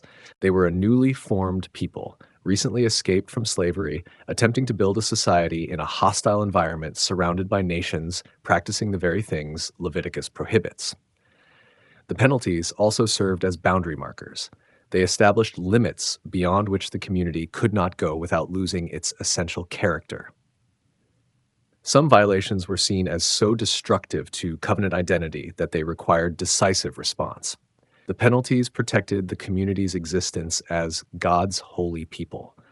Take child sacrifice, explicitly forbidden and severely punished. Surrounding cultures practiced this. Archaeological evidence from Carthage and other sites confirms children were offered to deities like Molech. For Israel to permit this would be to become like the nations they were called to be different from. The severe penalty declared, "This practice has no place among us." The prohibition functioned as a firewall. Allow one case and precedent is established. Permit exceptions and the practice spreads. The death penalty for child sacrifice was not about vengeance, but about preventing an abomination from taking root in the community. The harshness reflected the stakes. Sexual violations receiving capital punishment require similar contextualization. Many prohibitions concern relationships that would disrupt family structures essential to ancient societies' functioning. Adultery threatened the clan system based on clear lineage. Incest violated kinship boundaries that held society together. These were not merely private moral failings, but threats to social order. The prohibition on same-sex relations between men appears in this context. 2 verses in Leviticus 18 and 20 prohibit this, calling it an abomination. For ancient Israel, procreation was essential to survival. The nation was small, constantly threatened. Non-procreative sexual activity was viewed as contrary to the mandate to be fruitful and multiply. Modern debates about sexual ethics engage these texts extensively. Some argue they remain binding. Others contextualize them within ancient concerns about procreation, patriarchal social structures, and ritual purity systems no longer applicable. Still others attempt to distinguish between exploitative relationships and committed ones. The interpretive questions are complex. What remains clear is that Leviticus uses strong language and severe penalties for sexual behavior it deems outside covenant boundaries. Whether those boundaries apply universally and permanently or were culturally specific remains contested. The text itself offers little ambiguity about its own standards, even as readers debate their ongoing relevance. Blasphemy, reviling God's name, also brings death. Words matter in Leviticus. Speech acts are powerful. To curse God is not mere verbal expression, but an attack on the divine-human relationship that forms Israel's foundation. A community whose existence depends on covenant with God cannot tolerate direct assault on that God's honor. The narrative in Leviticus 24 illustrates this. A man blasphemes during a fight. The case is brought to Moses. God declares the penalty, death by stoning, carried out by the whole assembly. The corporate nature of the execution is significant. The entire community participates, demonstrating collective rejection of blasphemy. Consulting mediums, spiritists, or practicing divination receives similar treatment. These practices were ubiquitous in the ancient Near East. People regularly sought guidance from the dead, spirits, and various forms of supernatural inquiry. For Israel, this represented covenant infidelity. God alone provides guidance. Seeking other sources is rebellion. The severity reflects theological stakes. If Israel consults other spiritual powers, they reject God's sufficiency. They imply God either cannot or will not guide them, so they must turn elsewhere. This strikes at the covenant's heart. The relationship depends on exclusive trust in God. The penalties also had pedagogical purposes. They taught the seriousness of certain violations. A community that treats blasphemy casually will soon lose reverence for God. A society that permits consulting the dead will gradually drift from covenant faithfulness. The severe penalties declared these things destroy us. Some violations receive cutting off rather than execution. The penalty appears frequently but remains somewhat ambiguous. Does it mean execution, excommunication, divine judgment resulting in premature death, or loss of descendancy? Scholars debate. What is clear is that certain sins sever one from the community. Cutting off applies to violations like eating blood, certain sexual relations, and failure to observe the Day of Atonement. These offenses are serious, but perhaps not requiring immediate execution. The penalty removes the person from covenant community, either through death or permanent exclusion.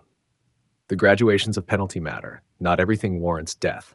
Some violations require only restitution. Others demand sacrifice. Still others bring cutting off. The system distinguishes severity, contrary to claims that all sin receives identical punishment. The context of divine presence also matters. God dwells in the camp's center. Certain violations pollute the sanctuary. If pollution accumulates, God will depart. The severe penalties prevent pollution from reaching critical levels. They protect divine presence, without which Israel has no reason to exist. This explains penalties that seem disproportionate by modern standards. A person gathering wood on the Sabbath receives death. This seems extreme for what appears a minor violation, but Sabbath observance marked Israel as distinct.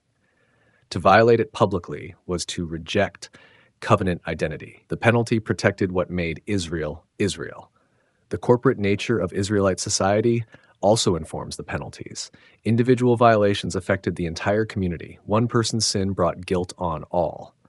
Achan's theft in Joshua results in Israel's defeat at Ai. His sin implicates everyone. The community must remove the contamination to restore relationship with God. This corporate understanding differs fundamentally from modern individualism. We assume people are responsible only for their own actions. Ancient Israel understood themselves as an interconnected body. One member's disease affects all. The severe penalties functioned like amputation, removing diseased tissue to preserve the body's health. The penalties also assume God's direct involvement in justice. Human courts execute sentence, but God is the ultimate judge. The penalties represent not human vengeance, but divine justice implemented through human agency. This theocratic framework is foreign to modern secular legal systems, but essential to Leviticus's worldview. Whether these penalties were consistently applied remains uncertain. Biblical narratives suggest frequent non-enforcement. David commits adultery and murder, but is not executed. Many violations go unpunished. The laws may have functioned more as ideal standards than consistently enforced statutes. This possibility does not diminish their significance. They establish boundaries, declare values, and shape communal conscience even when not rigidly enforced. The mere existence of the law affects behavior.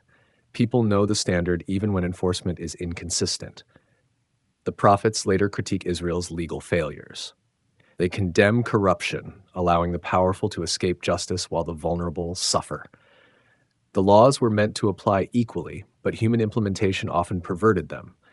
This does not invalidate the laws, but shows the gap between ideal and reality. Jesus' interaction with the woman caught in adultery engages these laws. The Pharisees cite Mosaic command to stone her. Jesus responds, "Let the one without sin cast the first stone." They depart. Jesus does not condemn her, but tells her to sin no more. This episode raises questions about the law's application and mercy's role. Christian interpretation generally sees these penalties as part of the Old Covenant superseded by Christ. The New Testament declares that Christ bore the curse of the law. Believers are not under law but grace.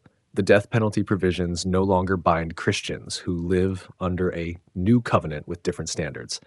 Yet the underlying concerns persist. Sexual ethics matter. Reverence for God matters. Community boundaries matter. Christians debate which Levitical standards remain binding and how they translate to new covenant life. The specific penalties may not apply, but the values they protected still resonate. Jewish tradition developed elaborate safeguards, making capital punishment nearly impossible to implement. Rabbinic law required multiple witnesses, specific warnings, and unanimous agreement among judges. A Sanhedrin that executed one person in 70 years was called destructive. The trajectory was toward limiting, not expanding, capital punishment. This development suggests that even within Jewish tradition, these laws were understood as requiring careful interpretation rather than mechanical application. The severity of the written law was tempered by interpretive tradition emphasizing life, mercy, and extreme caution in applying irreversible penalties. Modern readers face these texts with discomfort.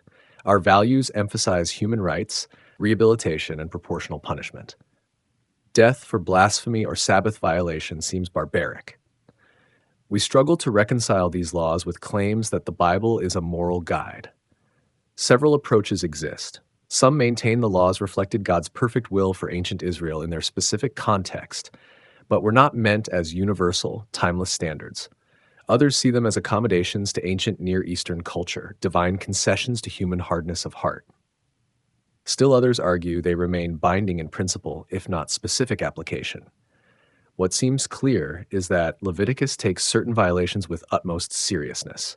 The community's survival, its covenant relationship with God, and its distinct identity were always at stake. The laws were not arbitrary cruelty, but boundary maintenance for a fragile nation in a hostile world. The penalties also reflect the cost of holiness. To be God's people, set apart, requires vigilance. It demands clear boundaries and decisive action against threats to covenant identity. The modern church's struggle with maintaining distinctiveness while showing mercy echoes Israel's ancient challenge. Leviticus challenges both those who dismiss biblical law as irrelevant and those who apply it rigidly without nuance. The laws demand careful reading, historical understanding, and theological interpretation. They are neither self-evidently applicable nor easily dismissed. The severe penalties ultimately point beyond themselves. They show sin's seriousness, relationships' fragility, and holiness's demands. They reveal a God who takes covenant faithfully seriously and expects the same from his people. They establish that some violations are truly destructive, not merely unfortunate.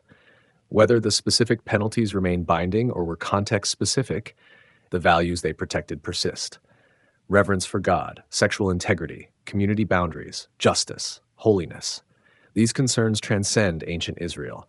How they are protected and enforced may change, but their importance endures. The fateful penalties of Leviticus disturb us. Perhaps they should. They prevent comfortable domestication of God. They resist reducing covenant to pleasant religious observance. They insist that relationship with the holy God involves real stakes. They remind us that holiness is costly, boundaries matter, and some things truly do threaten communal existence.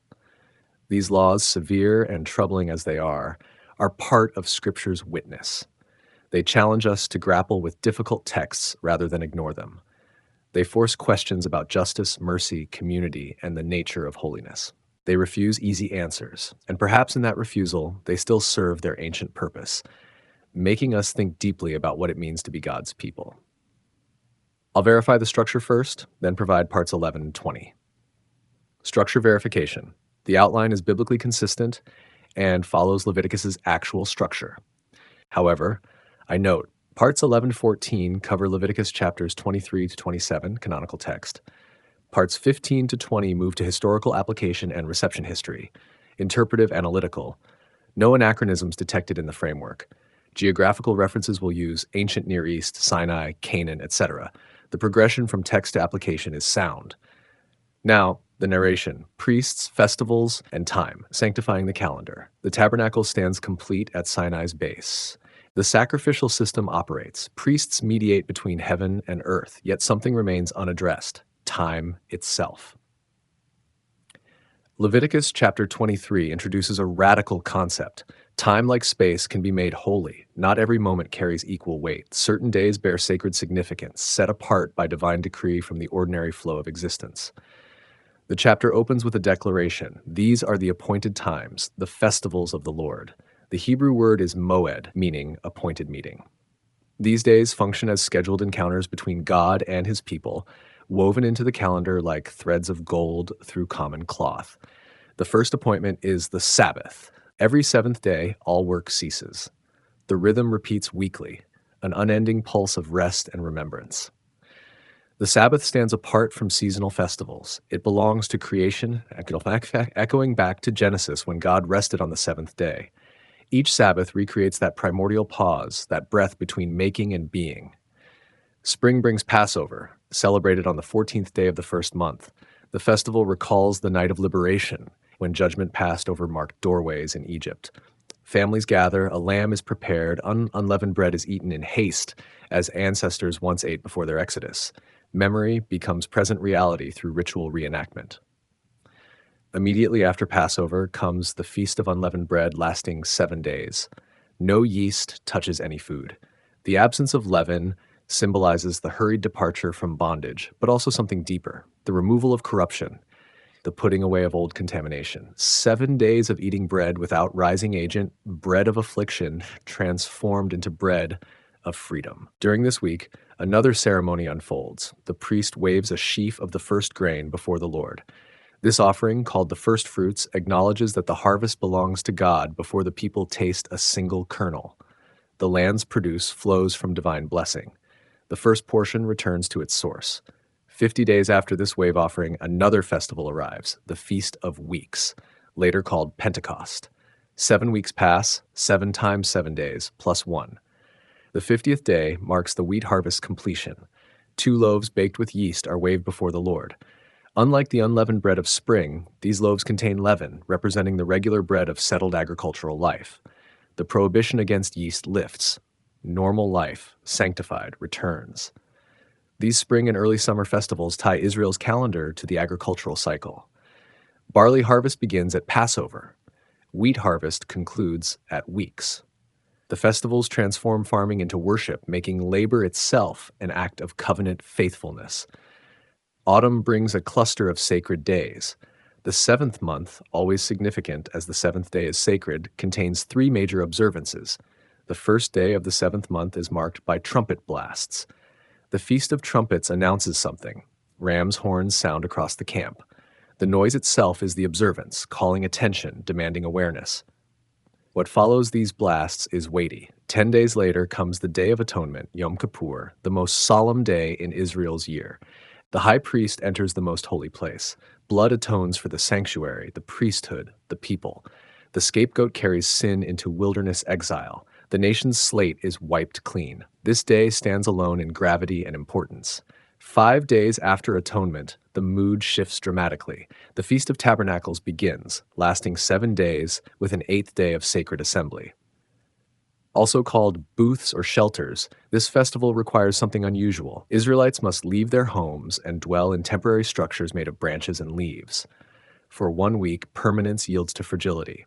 The symbolism runs deep. These booths recall the wilderness years when Israel lived in tents, entirely dependent on divine provision. No stored grain sustained them. Manna fell each morning. Water flowed from rock. The temporary shelters remind each generation that security comes not from stone houses or walled cities, but from God's faithfulness. Tabernacles also celebrates the final harvest: grapes, olives, late fruits. The agricultural year completes, storehouses fill. Yet at this moment of greatest abundance, Israel abandons solid dwellings to sit under leafy canopies. Prosperity must not breed forgetfulness. Memory of dependence must persist through plenty. The festival calendar creates a sanctified year, not one long, undifferentiated stretch of days, but a rhythm of ordinary and extraordinary, work and rest, remembrance and anticipation. The festivals punctuate time like verses in a song, giving shape and meaning to the passage of seasons. These appointed times also build communal identity. Every family participates. Rich and poor alike cease work on the Sabbath. Everyone eats unleavened bread during Passover week. All dwell in booths during tabernacles. Shared observance creates shared experience, binding individuals into a unified people. The festivals also sanctify the land itself. The offerings consist of land's produce, grain, wine, oil, livestock. The people cannot celebrate these feasts in Egypt, in Babylon, or any foreign soil.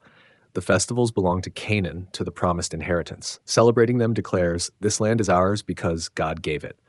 The calendar roots Israel geographically as much as spiritually. Beyond practicality, the festivals teach theology through experience. Passover teaches that God liberates. The Day of Atonement teaches that sin is serious but not final. Tabernacles teaches that God provides. Week by week, month by month, the calendar catechizes. The festivals also look forward. They anticipate something beyond themselves. The rest of Sabbath hints at an ultimate rest. The atonement of Yom Kippur suggests a final reconciliation. The booths of tabernacles point toward a permanent dwelling of God with humanity. The calendar contains its own eschatology, its own vision of completion. Leviticus 23 transforms time from an abstract measurement into a theological category. Minutes and hours cease being neutral. They become opportunities for holiness, for meeting, for remembrance. The calendar itself becomes a form of worship. This sanctification of time accomplishes something profound. It prevents the sacred from being confined to one location. The tabernacle occupies one space, but Sabbaths occur everywhere simultaneously. Festivals happen wherever Israel gathers. Holiness spreads across time as well as space, permeating existence from multiple dimensions. The appointed times also regulate religious enthusiasm. Worship does not depend on spontaneous feeling or individual inspiration. It follows a pattern, a structure. God determines when holy convocations occur. This removes the burden of generating spiritual experience through human effort. The calendar provides it reliably, repeatedly, permanently. For a people so recently enslaved, this rhythm of festivals offers something revolutionary: control over their own time. Slaves have no calendar. Their days belong to masters. Free people mark time according to their own sacred observances. The festivals declare, your time is your own because it belongs first to God, not to Pharaoh. The calendar also creates anticipation. After Passover, one counts toward the Feast of Weeks. After trumpets, one prepares for the Day of Atonement. The year moves forward with purpose, always approaching another encounter, another appointed meeting. Time gains direction and meaning. These festivals endure. Centuries later, Jewish communities worldwide still observe Passover, Yom Kippur, tabernacles.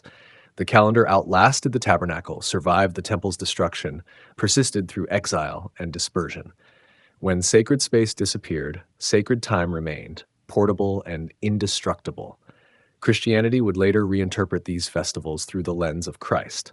Passover becomes Easter. Pentecost marks the Spirit's outpouring. The Day of Atonement foreshadows Calvary. Yet the underlying principle persists. Time itself can be holy, set apart, made sacred through divine appointment and human observance. In Leviticus 23, God hands Israel a calendar. Simple as this sounds, it revolutionizes existence. No longer must they wander through undifferentiated days, working until exhaustion, forgetting their story, losing their identity. The festivals give shape to the year, meaning to the months, purpose to the weeks. Time becomes not an enemy to flee or a resource to exploit, but a gift to sanctify, one appointed meeting at a time. The Sabbath and Jubilee years, a radical economic vision. Chapter 25 of Leviticus extends the principle of sacred time beyond days and weeks into years and decades. What applies to the seventh day now applies to the seventh year. The Sabbath rhythm expands, and with it, a vision emerges that challenges the very foundations of economic life. The sabbatical year begins the pattern. 6 years the land is worked. Fields are plowed, sown, and harvested. Vineyards are pruned and tended. Olive groves are cultivated. Normal agricultural life proceeds. Then comes the seventh year. In that year, all farming stops. No plowing, no sowing, no pruning. The land rests, observing its own Sabbath. Whatever grows on its own, volunteer grain, unpruned vines, untended fruit, belongs to everyone equally. Landowner and servant, citizen and sojourner, all eat from the same uncultivated produce. For 12 months, property distinctions blur. The command seems economically irrational. Ancient Near Eastern agriculture operated at subsistence level. Most families produced barely enough to survive year to year. Deliberate fallow for an entire year risked famine. Yet God commands it and promises something remarkable. The 6th year will produce enough for 3 years, the 6th, the 7th, and the 8th until the next harvest comes. This provision requires faith. It demands trust that abundance comes from obedience, not merely from endless labor. The sabbatical year breaks the tyranny of anxiety, the fear that only constant striving prevents disaster. 1 year and 7, Israel must remember, the land's fruitfulness flows from blessing land, not just from sweat. The sabbatical year also includes debt release. Loans made between Israelites must be forgiven. Outstanding balances are canceled. The Hebrew word for this release is shemitah, meaning to drop or let fall. Every 7 years, the financial slate wipes clean. This law contains profound implications. It prevents the permanent accumulation of unpayable debt. A poor harvest or unexpected calamity might force a family into debt, but that debt cannot persist beyond 7 years. Economic failure cannot become generational. The cycle resets. Creditors face temptation as the sabbatical year approaches. Why lend money in the 6th year when it must be forgiven in the 7th? Leviticus anticipates this and commands, "Do not harden your heart or shut your hand toward your poor brother. Lend freely, even as the release year nears. Generosity must not calculate return on investment." The 7th year also brings freedom for Hebrew servants. A person might sell themselves into service to pay debt. They work for their creditor, laboring to discharge the obligation. But in the 7th year, they go free, released from servitude with gifts to begin again. This cycle of 7 years establishes a rhythm: work, rest, release, renewal. Yet Leviticus pushes further. 7 times 7 years pass, 49 years. Then comes the 50th, the year of Jubilee, when the economic reset reaches its fullest expression. The Jubilee year begins on the Day of Atonement. The ram's horn sounds across the land. The Hebrew word for ram's horn is yobel, giving the year its name. The trumpet blast announces liberty throughout the land to all its inhabitants. In the Jubilee year, all agricultural land returns to its original family inheritance. Regardless of how many times it has been sold, regardless of current ownership, the land reverts to the clan that first received it when Canaan was divided. This law prevents permanent loss of ancestral property. Land could be bought and sold between jubilees, but the sale was never truly permanent. What was actually sold was a certain number of harvests until the next jubilee. The price reflected how many years remained. A field sold just after Jubilee cost more than one sold just before the next Jubilee. The land itself always remained bound to its original family inheritance. This system makes land commodification impossible. Land cannot become mere property, bought up by the wealthy and denied to the poor. Every 50 years, the distribution returns to its initial pattern. Concentrated ownership cannot develop. Economic inequality has a built-in corrective. The Jubilee also brings additional servant releases beyond the sabbatical year provisions. Any Hebrew still in service goes free in the Jubilee, regardless of when their service began. They return to their ancestral land, to their family, to their proper place in the social order. These laws contain an underlying theology. The land belongs to God. The people are tenants, stewards, not ultimate owners. God declares in Leviticus 25, "The land is mine, for you are strangers and sojourners with me." No one possesses absolute property rights because God holds the ultimate title deed. This perspective transforms economics from a neutral science into a theological category. How people manage resources, how they treat debtors, how they use the land, all become matters of covenant faithfulness. Economics cannot be separated from worship. The sabbatical and jubilee years also recognize human dignity. They acknowledge that people make mistakes, suffer misfortunes, experience setbacks. These laws prevent such setbacks from becoming permanent. A person who loses their land or falls into debt receives a fresh start. The system contains mercy, not just justice. The laws also protect the vulnerable. Without the sabbatical release, debt would crush the poor. Without Jubilee, landlessness would perpetuate. The wealthy would gradually absorb all resources. These provisions prevent such concentration, maintaining a more equitable distribution across generations. Beyond economics, these laws teach dependence on God. Observing sabbatical and Jubilee years requires collective trust. The entire nation must believe that God will provide during the follow year, that the economy will survive debt releases, that returning land to original owners will not cause chaos. This shared faith builds national character. Whether ancient Israel ever fully observed these laws remains uncertain. The historical records suggest frequent failures. Prophets condemn violations. Chronicles implies sabbatical years were neglected for centuries, accumulating as debt that the Babylonian exile paid off. The laws proved easier to write than to follow, yet their existence in the text matters. They established an ideal, a vision of what covenant economics should look like. They provided a standard against which actual practice could be measured and found wanting.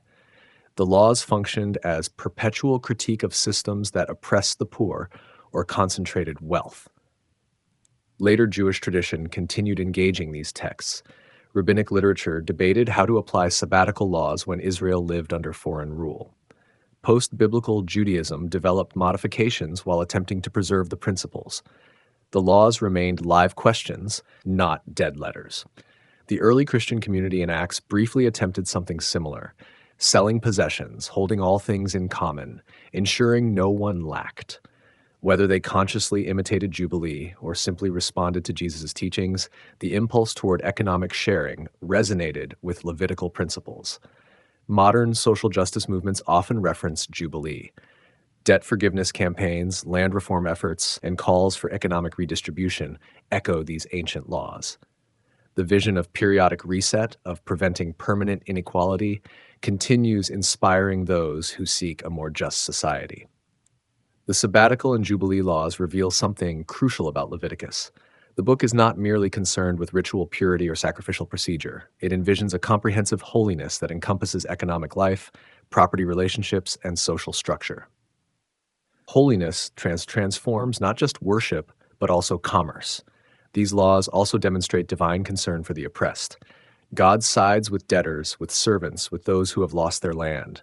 The powerful must release their hold. The accumulation of wealth must halt. The system must reset. This preferential option for the vulnerable runs throughout Scripture. but nowhere more concretely than in Leviticus 25. The sabbatical and jubilee years stand as perhaps the most radical economic vision in ancient literature. No other ancient Near Eastern legal code contains anything comparable. These laws imagine an economy oriented not toward maximum productivity or wealth accumulation, but toward rest, release, and restoration. They propose that society should be structured to prevent permanent poverty and maintain human dignity across generations. Whether ancient Israel achieved this vision or whether it remains an unrealized ideal, the laws themselves endure. They continue asking uncomfortable questions. Who truly owns the land? What limits should constrain economic activity? How should society treat the indebted and dispossessed? Can economic systems incorporate mercy without collapsing? The answers Leviticus provides remain as challenging today as they were 33 centuries ago. Blessings and curses. The two pathways Leviticus chapter 26 brings the legal material to a conclusion with a stark, almost brutal clarity. After establishing the sacrificial system, purity laws, ethical commands, and festival calendar, the text now addresses the inevitable question: what happens if Israel obeys? What happens if they disobey? The chapter functions as a covenant epilogue, a formal closing to the treaty between God and Israel. Ancient Near Eastern treaties typically ended with blessings for compliance and curses for violation. Leviticus follows this pattern, but invests it with unique theological depth. The chapter begins with reminders: make no idols, keep the Sabbaths, reverence the sanctuary. These commands summarize the core of what precedes. Then comes the conditional: if you walk in my statutes and observe my commandments and do them. The blessings that follow are concrete, tangible, agricultural. Rain will come in its season. The land will yield crops, trees will bear fruit. Threshing will last until grape harvest, and grape harvest until sowing time. Abundance will be so great that old grain must be cleared to make room for new. Scarcity will become memory. Beyond agriculture, God promises peace. No sword will pass through the land. Wild animals will be removed. Sleep will come without fear. 5 Israelites will chase 100 enemies. 100 will chase 10,000. Military might will be disproportionate to numbers because God will fight for them. The blessings also include fruitfulness. The people will multiply. Their numbers will increase. Population growth becomes a sign of divine favor, fulfilling the ancient promise to Abraham that his descendants would be as numerous as stars. God promises his presence. He will place his dwelling among them. His soul will not abhor them. He will walk among them, be their God, and they will be his people. This promise echoes Eden, where God walked in the garden. The goal is restored intimacy, healed relationship, unmediated communion. Then the tone shifts. The word if reappears, but now attached to disobedience. If you will not listen to me and will not do all these commandments, if you spurn my statutes and abhor my rules, what follows is not symmetrical.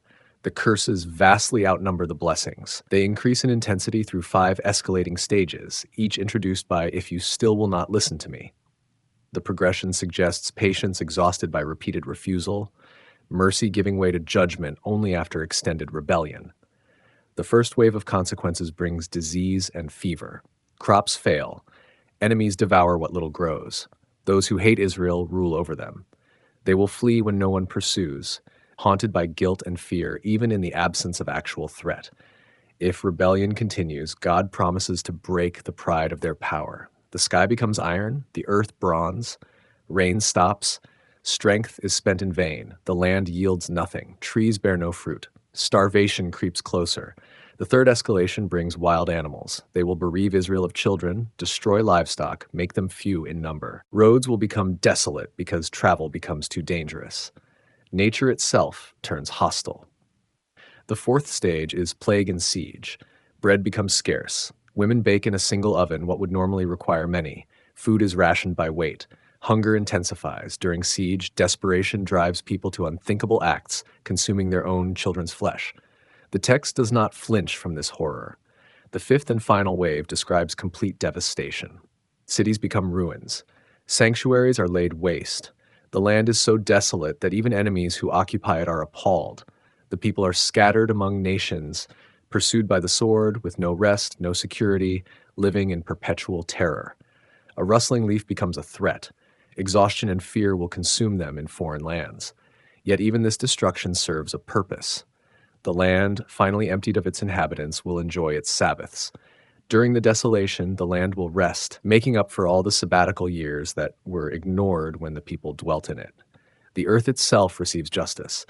The curses escalate not because God delights in punishment, but because rebellion is progressive. Sin compounds. Each act of disobedience makes the next easier. The curses mirror this downward spiral, showing where persistent rebellion inevitably leads. Embedded in the curses is historical foreshadowing.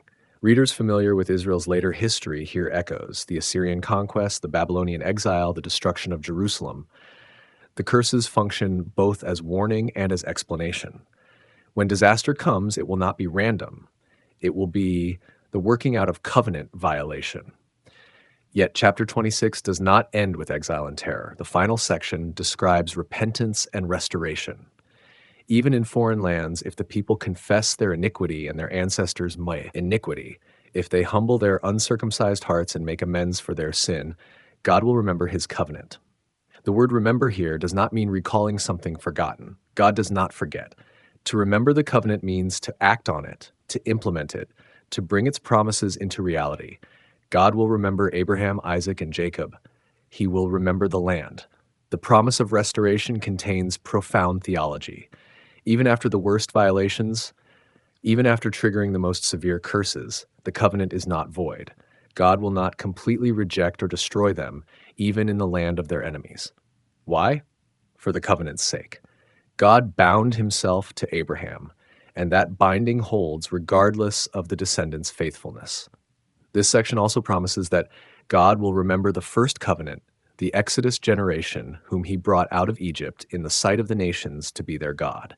The memory of liberation becomes the ground for future restoration. What God started, he will complete. Chapter 26 presents a binary vision. Two paths, two futures. One leads through obedience to blessing, presence, peace, and abundance. The other leads through rebellion to curse, exile, terror, and devastation. The choice belongs to Israel. God does not predetermine the outcome, but establishes the consequences. This structure transforms the legal material that preceded it from abstract commands into existential choices. Every law about sacrifice, purity, ethics, or festivals now carries weight. Observance or violation shapes national destiny. The stakes could not be higher. The chapter also functions as theodicy in advance. It explains why bad things might happen to God's people, not because God is weak or absent, but because the covenant includes conditions. Disaster is not divine failure, but covenant enforcement. The explanation is provided before the events occur. For ancient readers facing exile or occupation, chapter 26 offers both indictment and hope. It convicts them of covenant breaking, but also promises that God has not finished with them. The relationship can be restored. Return is possible. The curses are not final. The two pathways presented in Leviticus 26 echo throughout Scripture. Deuteronomy 30 presents a similar choice between life and death, blessing and curse. Joshua 24 challenges Israel to choose whom they will serve. The prophets constantly call the people back to this fundamental decision. In Christian reading, the blessings and curses take on additional layers. Christ is seen as bearing the curse of the law, absorbing its full weight on the cross. Believers enter into blessing not through their own covenant faithfulness, but through his. The binary pathway is transcended, yet somehow fulfilled in his death and rising. Yet even in Christian interpretation, the principle persists. Actions have consequences. Choices matter. The relationship with God is not abstract spirituality, but lived reality with tangible outcomes. Obedience shapes life. Rebellion destroys it. Leviticus 26 refuses cheap grace and easy assurance. It insists that the covenant makes demands, that God takes sin seriously, that there are real consequences for sustained rebellion. Yet it also refuses ultimate despair, promising restoration even after the worst violations. The God of Leviticus is both just and merciful, holding judgment and grace in tension. The chapter stands as a fitting conclusion to the Holiness Code.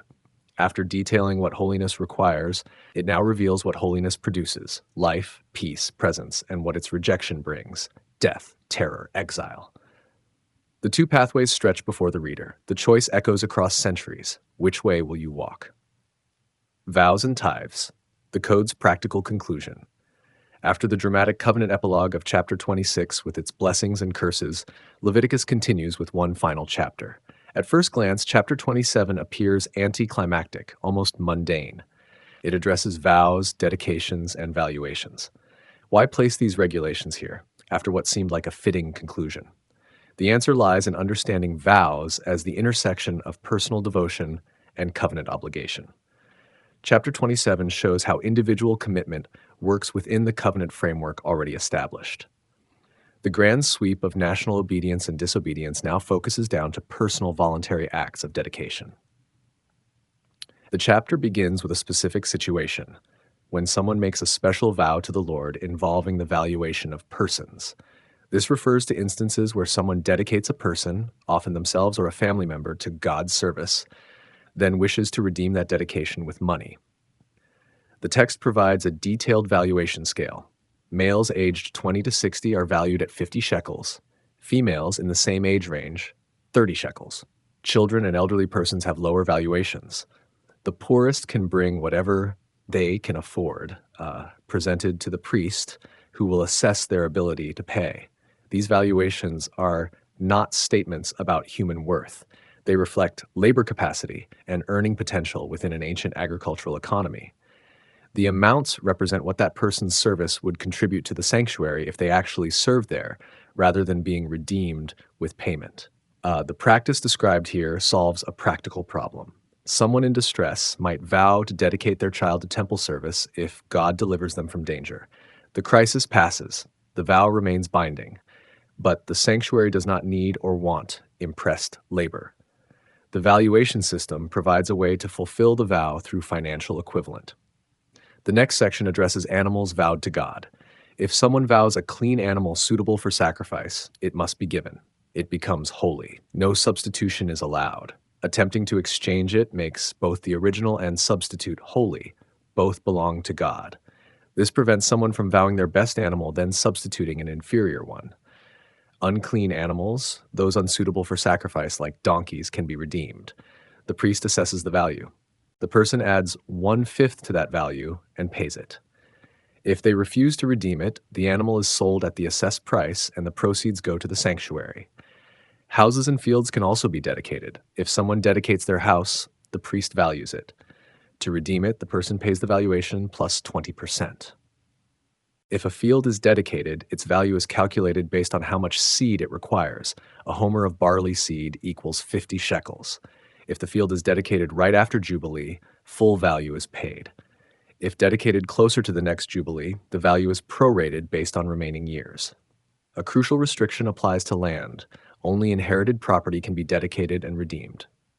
Purchased land not originally part of the family inheritance, returns to its original owner at Jubilee if dedicated. This prevents manipulation of the Jubilee system through dedicating purchased land to the sanctuary. Another category is introduced, the devoted thing, or kerem in Hebrew. This represents the most extreme level of dedication. When something is devoted to destruction or placed under the ban, it cannot be redeemed. It belongs irrevocably to God. This applies to things captured in holy war or items so dedicated by their owner. Humans placed under kerem cannot be ransomed. They must be put to death. This refers not to murder, but to specific contexts of divine judgment executed through Israel, such as Canaanite cities placed under the ban, or Israelites guilty of certain covenant violations. The practice is harsh, rooted in ancient Near Eastern holy war concepts. The chapter then addresses tithes.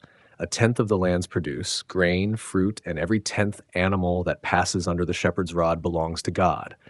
The tithe is holy to the Lord. This principle appears earlier in Leviticus and extends back to Genesis, where Abraham gives Melchizedek 1/10. Grain and fruit tithes can be redeemed by paying their value plus 20%. Animal tithes cannot be redeemed or substituted. The 10th animal, whether good or bad, once it passes under the counting rod, belongs to God. This prevents selective tithing, keeping the best for oneself while dedicating inferior animals. Chapter 27 concludes Leviticus with a formulaic statement.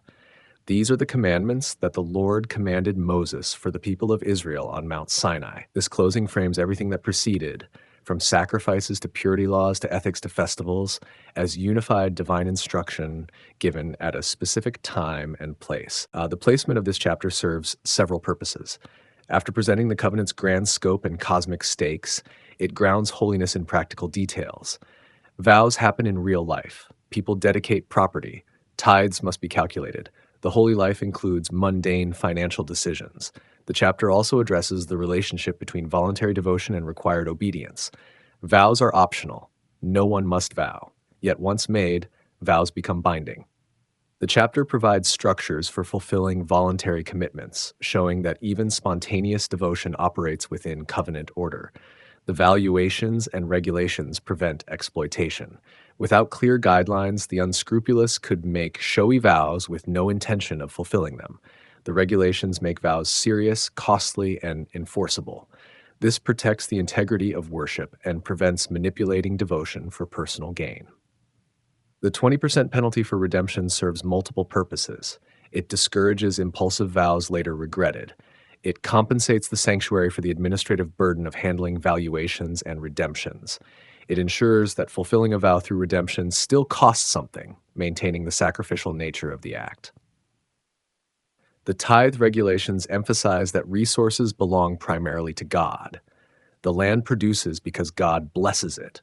Giving back a tenth acknowledges this. The tithe is not charity, but recognition of divine ownership. Humans are stewards managing God's property. The prohibition on substituting tithed animals prevents gaming the system. Without this rule, someone could designate their worst animals as the tithe, then substitute them for even inferior animals, keeping the best for themselves. The rule makes tithing honest. Chapter 27 also shows the flexibility within Levitical law. Multiple options exist for fulfilling vows: actual dedication or redemption with payment. The valuation scales account for poverty.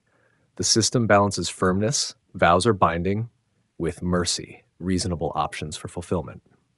For later Judaism, these regulations provided essential guidance as the temple system developed. Questions arose. Can inherited fields be dedicated? How are valuations determined? What about ambiguous situations? Chapter 27 supplied answers, preventing disputes and maintaining order. Christian interpretation saw in vows and tithes principles of stewardship and whole life dedication. Paul writes of presenting bodies as living sacrifices. The language echoes Levitical dedication. Resources, time, and selves are offered to God. Though the specific regulations of valuations no longer bind, the underlying principle persists.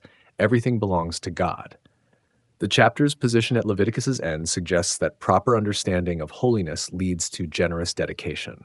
After learning about sacrifice, purity, ethics, and festivals, the natural response is voluntary offering beyond what is required. The holy life overflows into open-handed devotion. Yet the regulations also temper enthusiasm with order. Even generous impulses must operate within covenant structures. Devotion is not mere feeling, but concrete action with real cost. The chapter prevents spiritual romanticism, grounding commitment in practical, verifiable acts. Leviticus concludes not with soaring rhetoric or apocalyptic visions, but with detailed instructions about valuations and tithes. This ending is fitting. The book has always been concerned with how holiness works in practice, how covenant faithfulness shapes everyday decisions. Chapter 27 continues this focus to the very last verse. The commandments given at Sinai encompass everything: worship and ethics, ritual and economics, national festivals, and personal vows. All of life falls under God's covenant. Holiness is not compartmentalized spirituality, but total existence oriented toward God. Even calculating redemption values becomes an act of covenant faithfulness. Even selecting animals for tithes becomes worship. The sacred encompasses all. Leviticus in the desert: how it shaped a wandering nation. The laws of Leviticus were not given to a settled people dwelling in cities with temple infrastructure. They were proclaimed to refugees living in tents, camped at the base of a desert mountain. Understanding how these laws functioned during the wilderness years reveals their deeper purpose. The wilderness generation faced unique challenges. They were neither slaves in Egypt nor landowners in Canaan.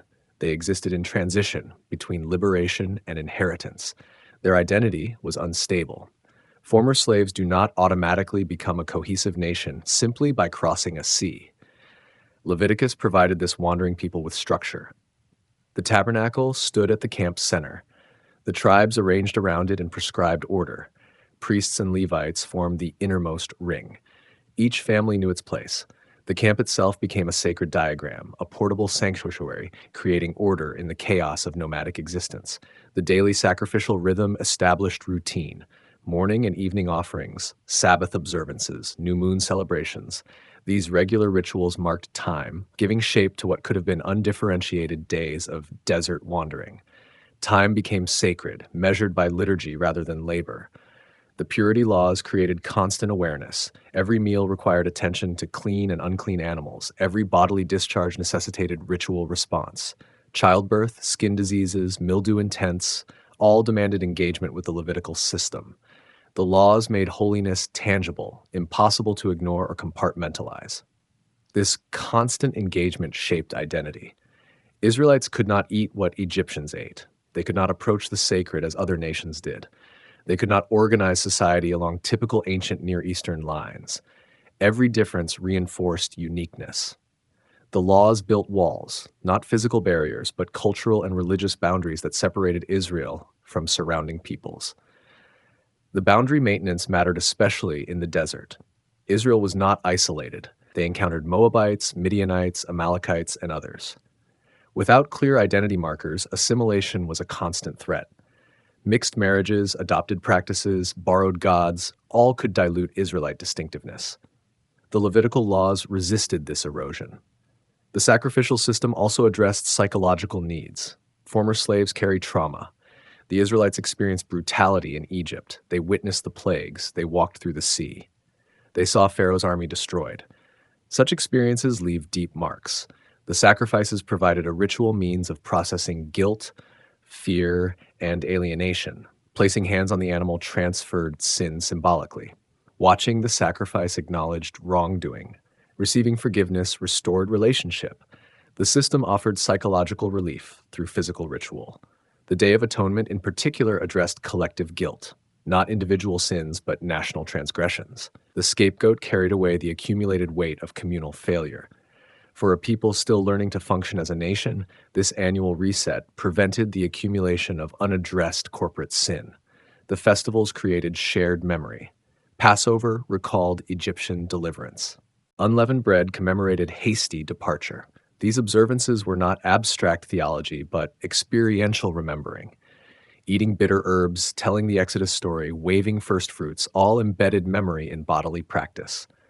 For children born in the wilderness, these rituals transmitted identity. They had not experienced Egyptian slavery. Their parents' stories could seem distant, but participating in Passover made them part of the narrative. They too ate the bread of affliction.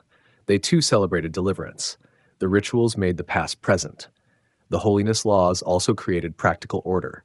Regulations about bodily discharges and skin diseases prevented contagion in crowded camps. Dietary restrictions may have provided health benefits in a pre-refrigeration desert environment. The laws functioned simultaneously as religious instruction and practical hygiene. The economic regulations, though designed for settled agricultural life, still applied. Even in the wilderness, people owed debts. Disputes over property arose.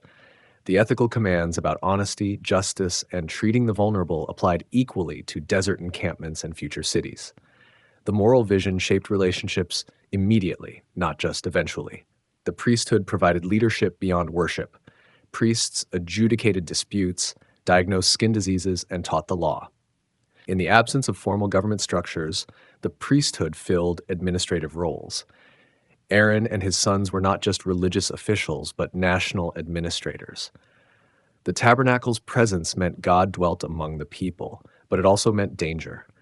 The deaths of Nadab and Abihu demonstrated that proximity to the holy could be lethal. This reality shaped behavior. Israelites approached worship with appropriate fear. Reverence for God was not abstract doctrine, but survival instinct. The wilderness years tested obedience. Would Israel observe sabbatical food restrictions when manna stopped falling? Would they bring sacrifices when they possessed little? Would they remain sexually pure in the absence of social pressure? The law's effectiveness in the desert revealed whether commitment ran deep or remained superficial. Failure occurred repeatedly. The golden calf incident happened while Moses received the law. The spy's fearful report triggered rebellion. Complaints about food violated trust. Leviticus was given not to a faithful people, but to a rebellious one.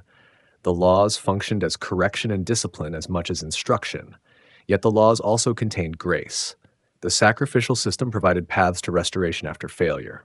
Purity laws established routes back to cleanness. Even after rebellion, mechanisms existed for renewal. The law included mercy within its strictness. The wilderness generation ultimately failed. They died in the desert, barred from entering Canaan. Yet their children, raised under the Levitical system, did enter. The laws succeeded in forming a new generation shaped by covenant from childhood. What the Exodus generation could not fully embrace, their children absorbed naturally. This highlights Leviticus's long-term vision. The laws were not designed to produce immediate perfect obedience. They aimed to shape a people over generations. Identity formation takes time. The wilderness years allowed Leviticus to accomplish its formative work. When Israel finally entered Canaan, they carried with them a complete religious and social system. They knew how to worship, how to organize, how to maintain purity, how to structure society. The wilderness years, far from being wasted time, were essential formation. Leviticus made the transition from slavery to nationhood possible. The book also prepared Israel for absence. The wilderness generation knew God's presence through visible pillars of cloud and fire. They ate miraculous bread, water flowed from rocks, but future generations would not have these signs. They would need texts, rituals, and structures to maintain faith without constant miracles. Leviticus provided those structures. The festivals created occasions for remembering. The sacrifices maintained relationship through prescribed actions rather than spontaneous feelings. The laws gave shape to faithfulness when divine presence was not visible or tangible. The wilderness thus served as testing ground and training period. Leviticus shaped a people in the desert, preparing them for settlement. The laws created identity, maintained boundaries, addressed trauma, transmitted memory, provided order, and formed character. What began as refugees fleeing Egypt would emerge as a nation prepared to possess land and establish society according to covenant principles.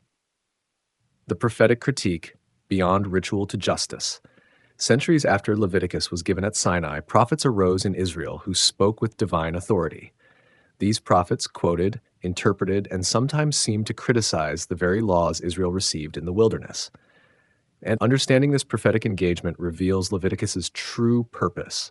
Isaiah opens his first chapter with a shocking divine statement. God is weary of sacrifices. He does not delight in the blood of bulls, lambs, and goats. Trampling the temple courts has become meaningless. Incense is an abomination. New moons and assemblies have become burdensome.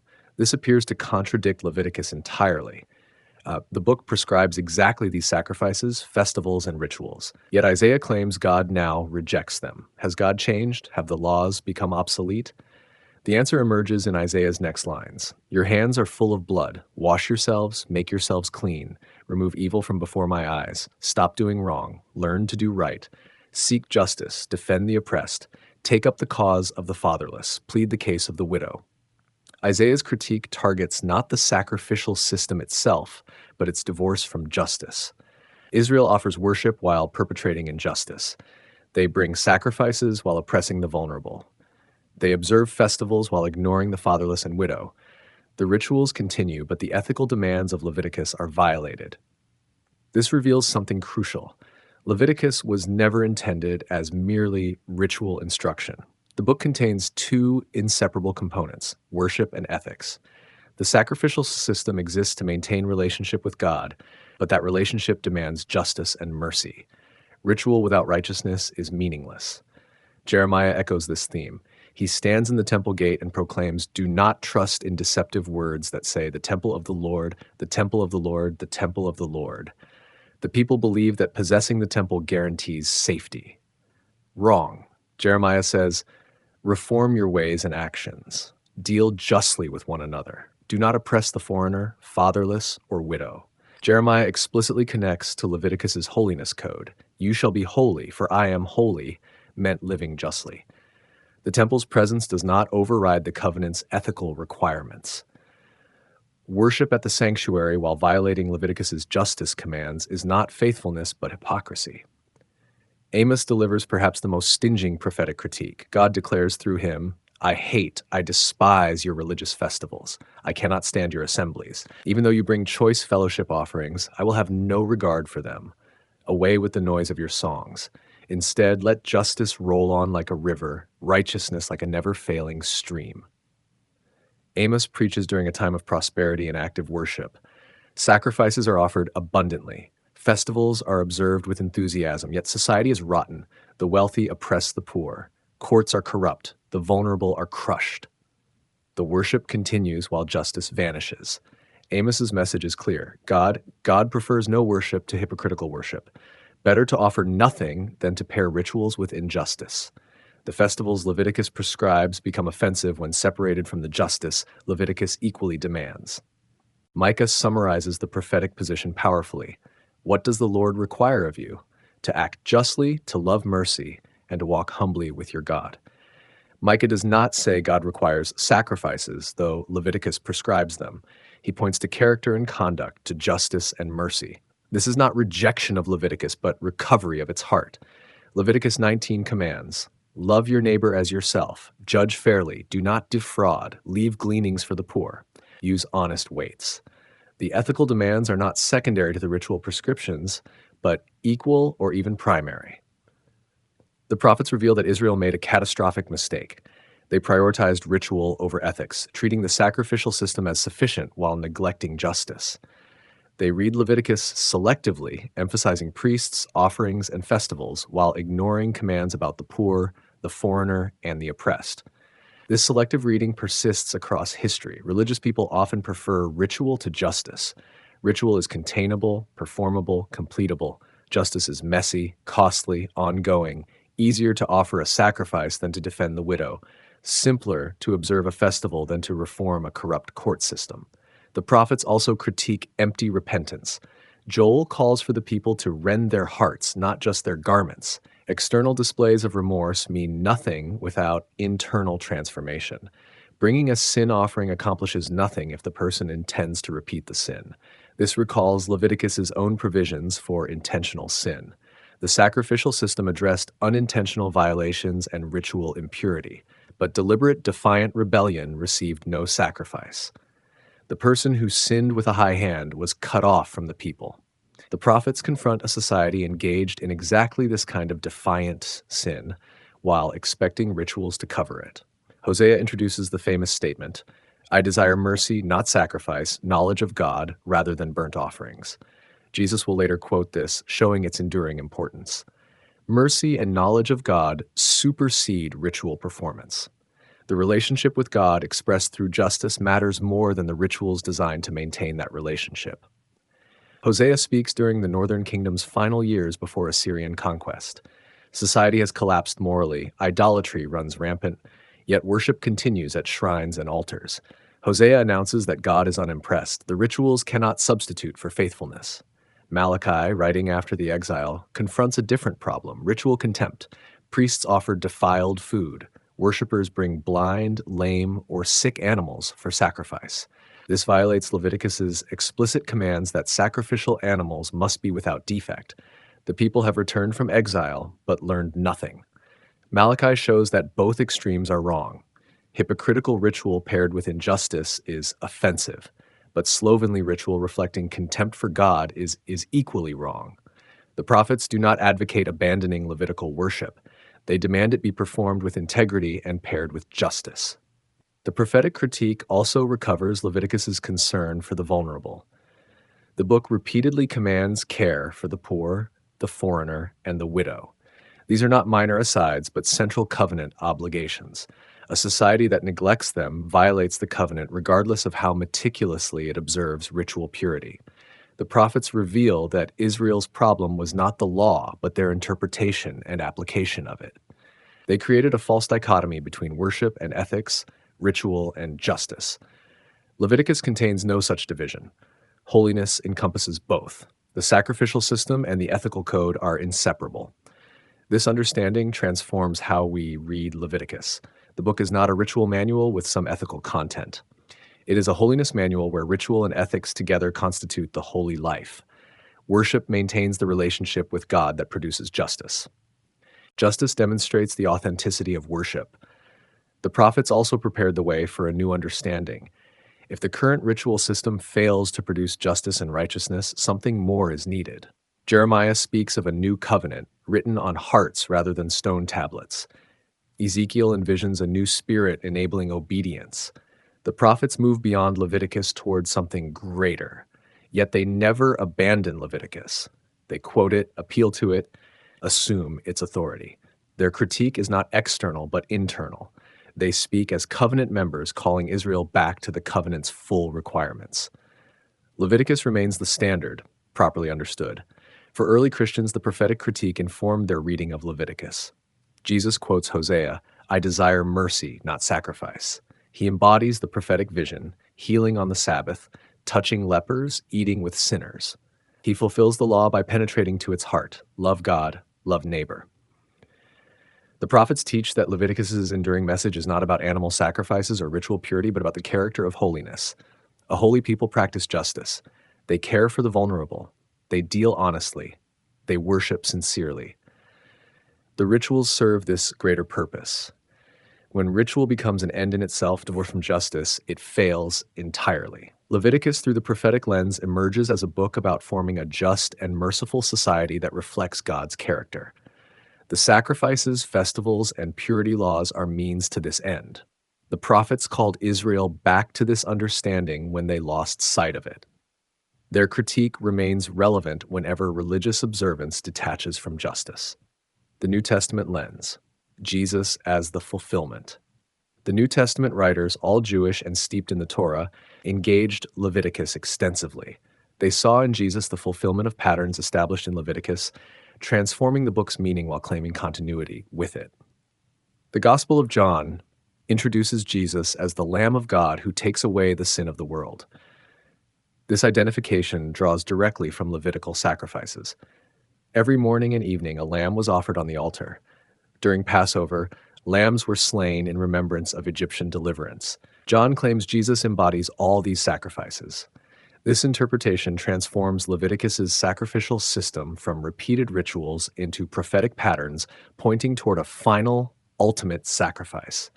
Every lamb offered over centuries testified to the need for atonement and pointed forward to the true lamb whose blood would accomplish what animal blood only symbolized. The book of Hebrews develops this theme most fully. The author argues that the Levitical priesthood was temporary and imperfect. Priests offered repeated sacrifices daily and yearly because those sacrifices could not fully remove sin. They served a copy and shadow of heavenly realities, not the realities themselves. Jesus, Hebrews argues, is the true high priest, not from Aaron's line, but from Melchizedek's order predating the Levitical system. He enters not an earthly tent, but heaven itself. He offers not animal blood, but his own. And he does this once for all time, not repeatedly. The Day of Atonement becomes central to Hebrews' argument.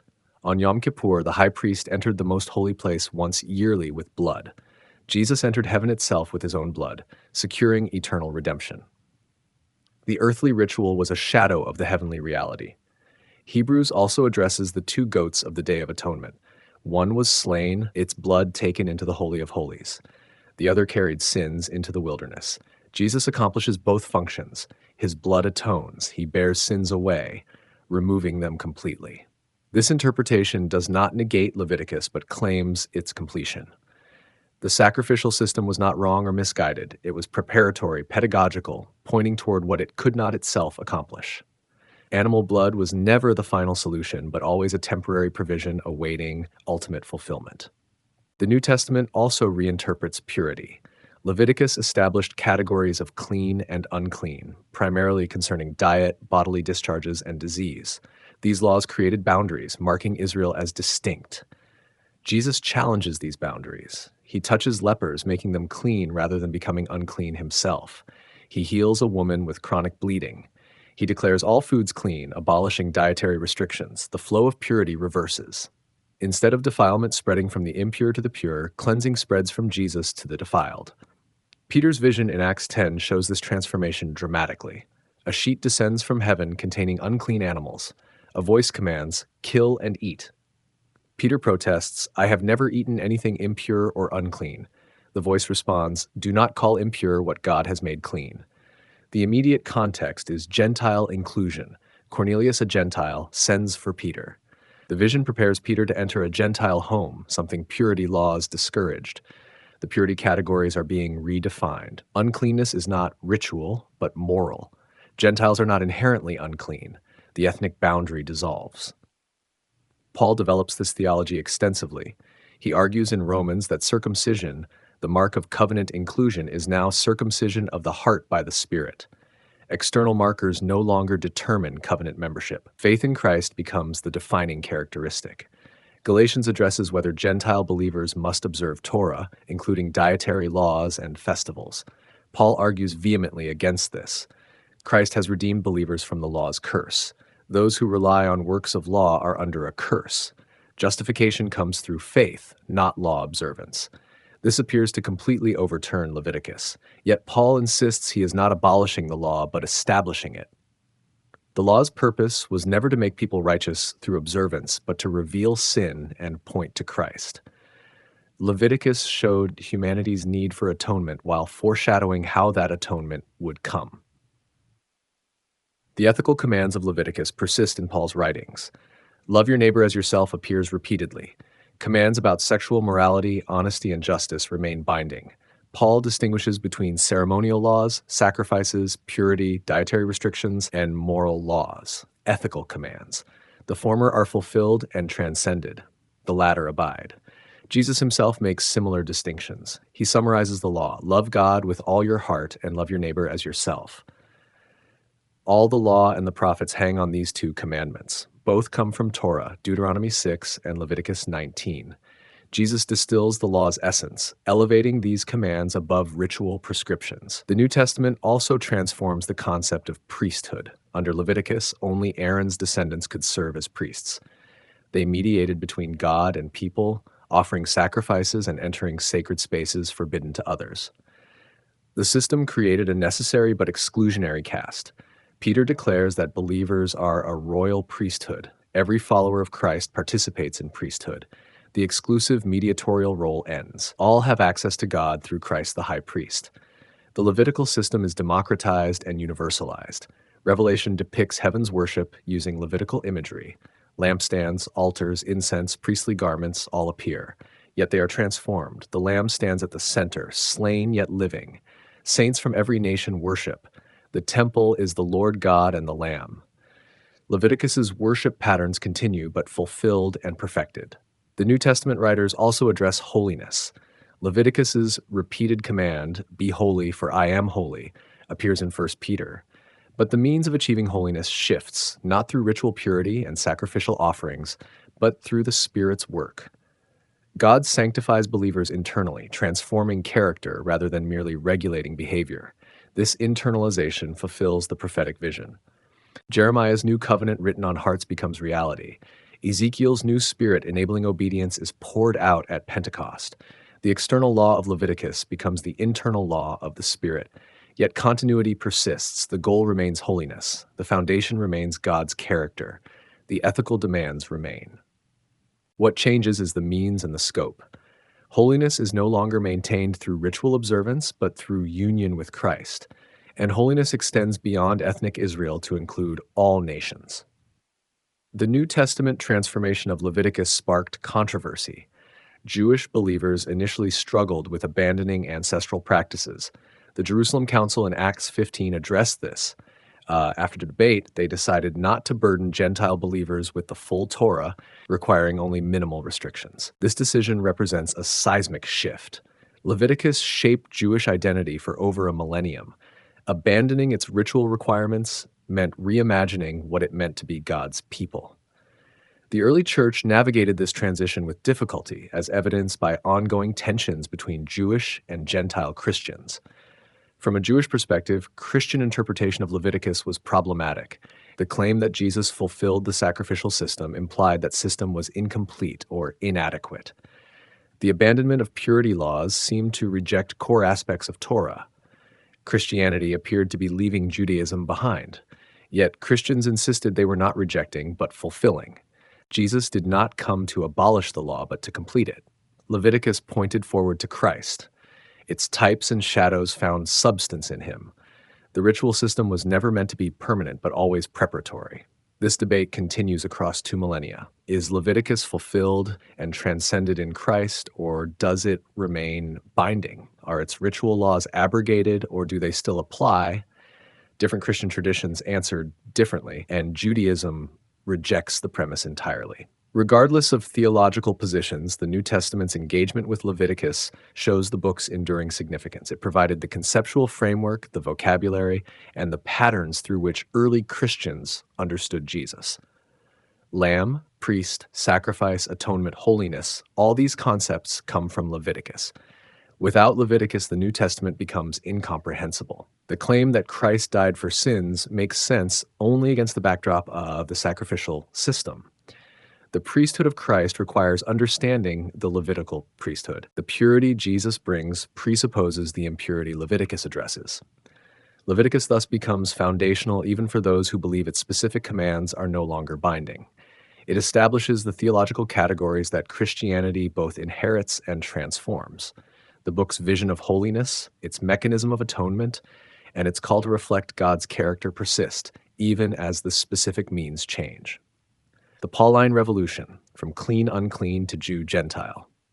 When Paul encountered Christ on the Damascus Road, he was a Pharisee, zealous for the law. His entire identity was bound up in Torah observance. Leviticus shaped his understanding of holiness, purity, and covenant belonging. His conversion sparked a theological revolution centered on reinterpreting Leviticus's categories. Paul's letters reveal an ongoing struggle to articulate how Gentiles relate to Leviticus. The book was given to Israel at Sinai. Its laws defined Jewish identity. Yet Paul proclaimed that Gentiles could become full covenant members without adopting these laws.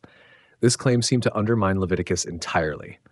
The issue crystallized around specific practices: circumcision, dietary laws, Sabbath observance, and festival keeping. All came from Torah. All marked Jewish distinctiveness. All were, according to Paul, unnecessary for Gentile believers. This was revolutionary, even shocking. Galatians addresses the controversy most directly. Judaizers, Jewish Christians who insisted Gentiles must observe Torah, had infiltrated the Galatian churches. They taught that faith in Christ was insufficient without circumcision and law observance. Paul responds with fierce opposition. He argues that justification comes through faith, not works of law. Abraham was counted righteous by faith before circumcision was instituted. The law came 430 years after Abraham's promise. The promise precedes and supersedes the law. Those who rely on law observance are under a curse because no one keeps it perfectly. Paul's argument seems to pit law against gospel, Moses against Christ. Yet he insists the law was not bad. It served a purpose, to reveal sin and act as a guardian until Christ came. Like a tutor or custodian watching children until they mature, the law was temporary, preparing for something greater. The purity laws receive similar treatment. In Romans 14, Paul addresses disputes about food. Some believe they can eat anything. Others eat only vegetables, avoiding meat potentially sacrificed to idols or violating dietary laws. Paul declares that nothing is unclean in itself. The categories of clean and unclean no longer apply. This directly contradicts Leviticus. The book clearly labels certain animals unclean. Yet Paul says uncleanness is not inherent, but a matter of conscience. If someone believes something is unclean, for them it is. But objectively, all foods are clean.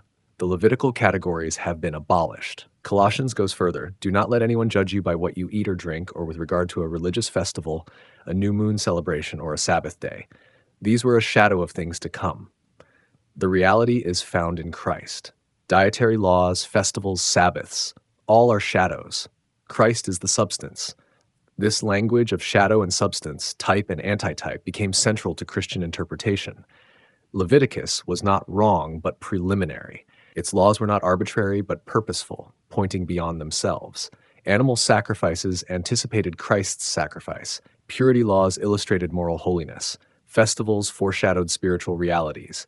The Jew-Gentile divide became the crucial interpretive key. Under Leviticus, clear boundaries separated Israel from nations. Dietary laws prevented shared meals. Purity regulations discouraged close contact. Circumcision marked covenant membership. These boundaries reinforced ethnic and religious separation. Paul argues that Christ abolished these boundaries. In Christ, there is no Jew or Gentile, slave or free, male or female. All are one. The dividing wall of hostility has been torn down. The laws, commands, and regulations that created separation are abolished. Ephesians develops this theme. Christ is our peace, who has made the two groups one and destroyed the barrier, the dividing wall of hostility, by abolishing in his flesh the law with its commandments and regulations. His purpose was to create in himself one new humanity, thus making peace. The law with its commandments and regulations refers to Leviticus's boundary markers. These laws, which maintained Israel's separateness, are abolished to create a unified people, including both Jew and Gentile. Unity requires removing the barriers Leviticus established. This raised an urgent question. If Leviticus's laws no longer bind, what prevents moral chaos? If dietary restrictions are gone, what about sexual restrictions? If Sabbath observance is optional, what about honesty and justice? Paul must distinguish between laws that are abolished and those that persist. His answer involves categorization. Ceremonial laws, those concerning ritual, purity, and worship, are fulfilled in Christ and no longer binding. Moral laws, those concerning ethics, justice, pawn, and relationships, remain in force. Love your neighbor as yourself still applies. Sexual immorality is still prohibited. Justice is still required. This distinction, though not explicit in Torah itself, became essential for Christian ethics. It allowed the church to maintain moral standards from Leviticus while abandoning ritual requirements. The ethical holiness code remains. The purity code is transcended. Paul's letters repeatedly quote Leviticus's ethical commands. He condemns sexual immorality, referencing Leviticus 18. He commands love of neighbor, quoting Leviticus 19. He demands justice and honesty, echoing Levitical principles. The moral content persists even as the ritual form changes. The Holy Spirit's role becomes central. Under Leviticus, external rituals maintained holiness. Sacrifices atoned for sin. Purity laws prevented contamination. The system was external and physical. Paul argues that the Spirit now accomplishes what the law could not: internal transformation. Romans 8 contrasts law and spirit.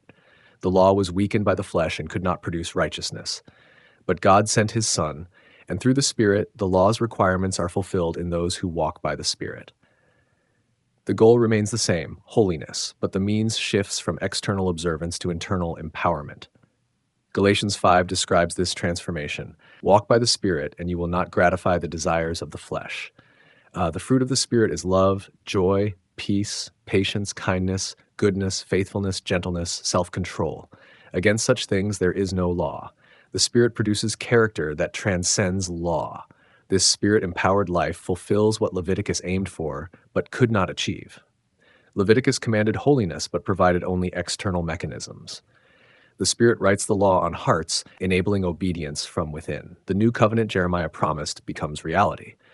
The Jerusalem Council in Acts 15 demonstrates this theology in practice. Gentile believers are multiplying. Questions arise. Must they be circumcised? Must they observe Torah? Peter, Paul, and Barnabas argue against requiring this. James proposes a compromise: abstain from food sacrificed to idols, from blood, from strangled animals, and from sexual immorality. This decision is revolutionary. The full Levitical system is not imposed on Gentiles. Only minimal restrictions apply, primarily to avoid offending Jewish sensibilities and maintain fellowship between Jewish and Gentile believers. The door opens wide for Gentile inclusion without requiring adoption of Jewish identity markers. Yet tensions persisted.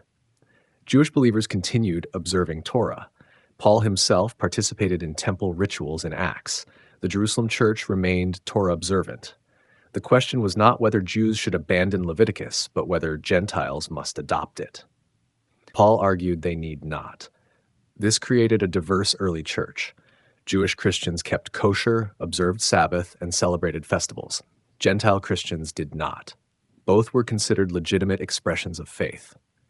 Unity existed despite different practices, based on shared faith in Christ rather than shared ritual observance. Over time, this balance shifted.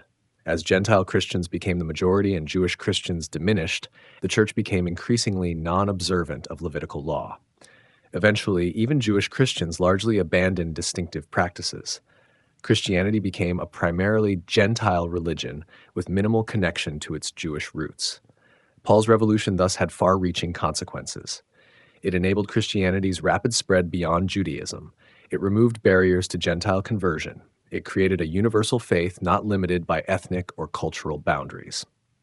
But it also severed connections to the law that shaped Jesus' own identity. The Pauline interpretation of Leviticus remains controversial. Messianic Jews today argue that Jewish believers should maintain Torah observance. Some Christians advocate for recovery of biblical feasts and dietary laws. Others see these as unnecessary and potentially legalistic. Regardless of contemporary practice, Paul's theological move was decisive.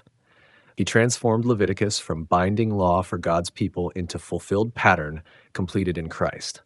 The ritual requirements no longer obligate. The ethical demands persist.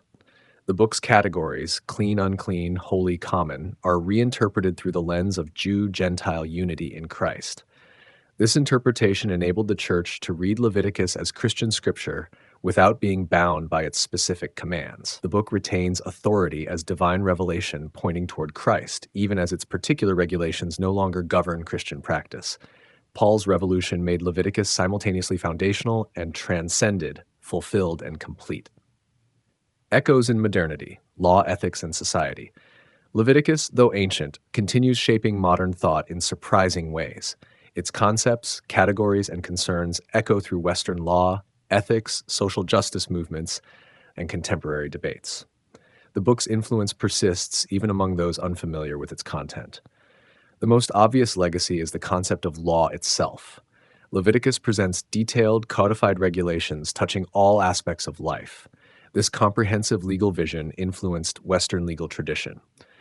The idea that society should be governed by written law rather than arbitrary power owes much to biblical legal texts. Specific legal concepts also trace back to Leviticus. The principle of proportional justice, punishment fitting the crime, appears in an eye for an eye. Though often misunderstood as advocating vengeance, this principle actually limited retaliation, preventing escalation. It established measured, proportional response rather than unlimited revenge. The concept of sanctuary or asylum has Levitical roots. Cities of refuge provided protection for accidental manslayers. This idea that the accused deserve protection until fairly tried influenced legal traditions of asylum and due process. Modern refugee law and political asylum concepts echo this ancient provision. Jubilee principles influenced economic thought.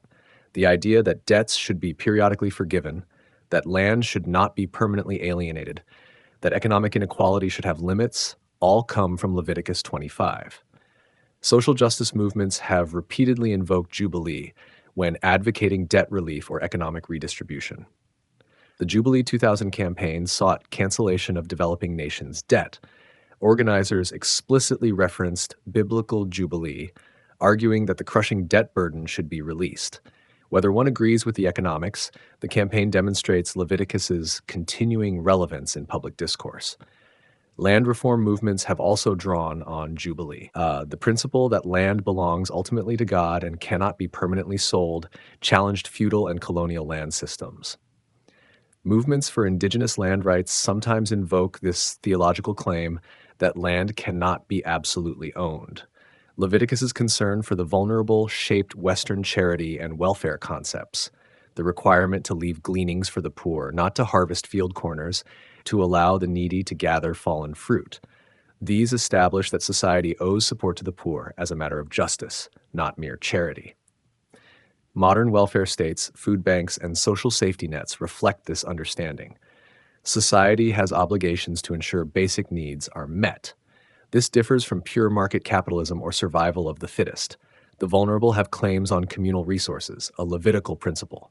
The labor movement found support in Levitical Sabbath principles. If even God rested, and if Israel must rest weekly, then workers deserve rest. The campaign for the 8-hour workday and the weekend drew on Sabbath theology.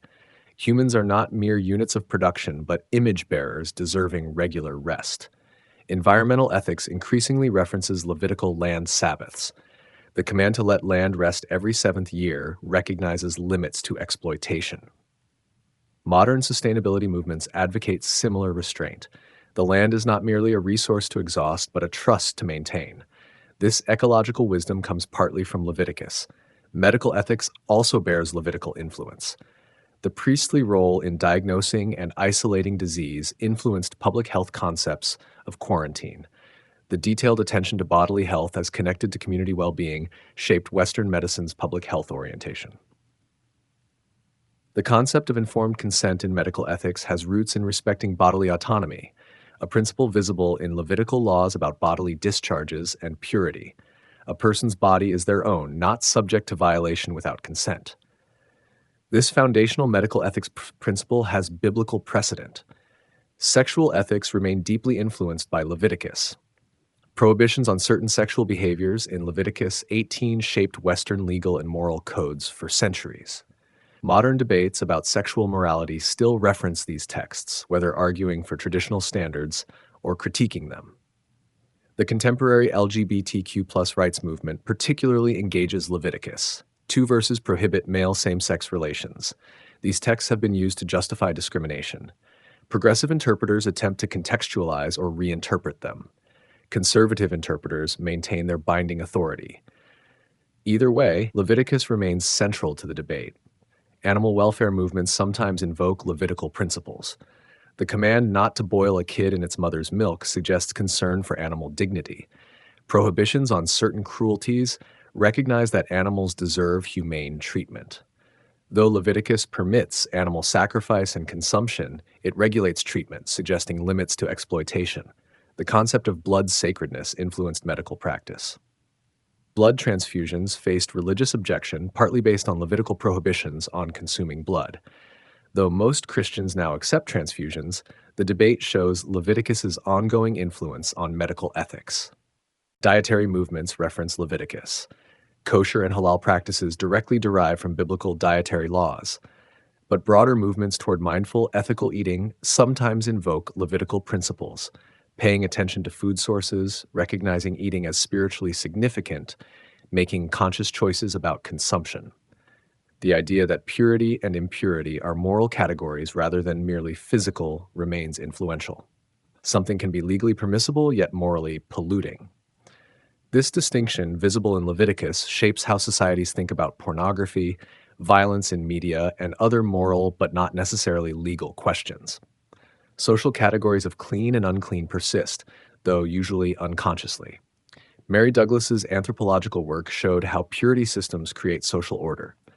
Modern societies still maintain boundaries about what is acceptable or unacceptable, proper or improper. Leviticus's purity system reveals the structure underlying such categorical thinking. The concept of holiness as separation, being set apart for special purpose, influences how people think about sacred spaces, times, and roles. Churches, temples, mosques maintain this idea. Certain vocations are seen as callings. Special occasions are marked off from ordinary time. These practices echo Levitical thinking. Restorative justice movements draw on Levitical restitution principles. Beyond punishment, wrongdoers should restore what was taken or damaged. Victims deserve recompense. The relationship should be repaired. This approach, visible in Leviticus's laws about restitution, offers alternatives to purely punitive justice. The idea that justice must be impartial, that different standards should not apply to rich and poor, powerful and weak, comes from Leviticus. The command to judge fairly, neither favoring the poor out of pity nor the rich out of fear, established equal justice as a standard Western legal systems claim to uphold. Business ethics references Levitical commands about honest weights and measures. Fair dealing, transparent transactions, integrity in commerce all have Levitical precedent. The idea that economic activity has moral dimensions and should be conducted justly comes partly from texts like Leviticus 19. Even secular ethicists often unknowingly employ Levitical categories. The golden rule, treat others as you want to be treated, is Leviticus's love your neighbor as yourself in different words. This principle, central to Western ethics, originates in Leviticus 19. The human rights movement draws on the conviction that humans possess inherent dignity. While this concept has multiple sources, the biblical idea that humans are made in God's image contributes. Leviticus's detailed concern for human welfare and dignity feeds into this tradition. The concept of collective responsibility, that societies bear responsibility for injustice within them, comes partly from Levitical thinking. The Day of Atonement addressed national corporate sin. Modern movements for truth and reconciliation, reparations, and addressing systemic injustice echo this corporate understanding. Leviticus's influence extends into areas its authors never imagined. Modern debates about genetic engineering, artificial intelligence, and technology ethics grapple with questions about what is natural, what violates created order, what transgresses boundaries. These questions employ Levitical categories applied to new contexts. The book also influences how people think about community. Leviticus envisions society as interconnected, where individual choices affect collective well-being. This communal orientation challenges modern individualism. The idea that private behavior has public consequences comes partly from Levitical thought. Leviticus's vision of a society oriented toward justice, mercy, and holiness remains compelling even for those who reject its specific regulations. The aspiration toward a better world, a more just society, a more merciful community, these hopes find expression in Leviticus. The book's enduring relevance lies not in specific rules about sacrifices or clean animals, but in its comprehensive vision of holiness touching all life. It insists that religion cannot be compartmentalized, that God cares about economics, sexuality, justice, and mercy as much as worship. This integrated vision continues challenging compartmentalized modern life. Whether consciously or not, Western civilization carries Leviticus's imprint. Its concepts shape law, ethics, social movements, and moral reasoning. Even critiques of Leviticus often employ categories and concerns derived from it. The book remains foundational to Western thought, an ancient text whose influence persists 3 millennia after it was written. Why Leviticus matters. The search for a holy common life. We return at the end to the beginning. Israel stands at Sinai. The tabernacle is complete. God's glory fills the tent. The question that opened Leviticus echoes still. How can a holy God dwell among sinful people without destroying them? Leviticus answers with a system. Sacrifices to atone, purity laws to maintain boundaries, ethical commands to shape behavior, festivals to sanctify time, priests to mediate. The system is intricate, comprehensive, touching every aspect of life. Nothing remains outside its scope.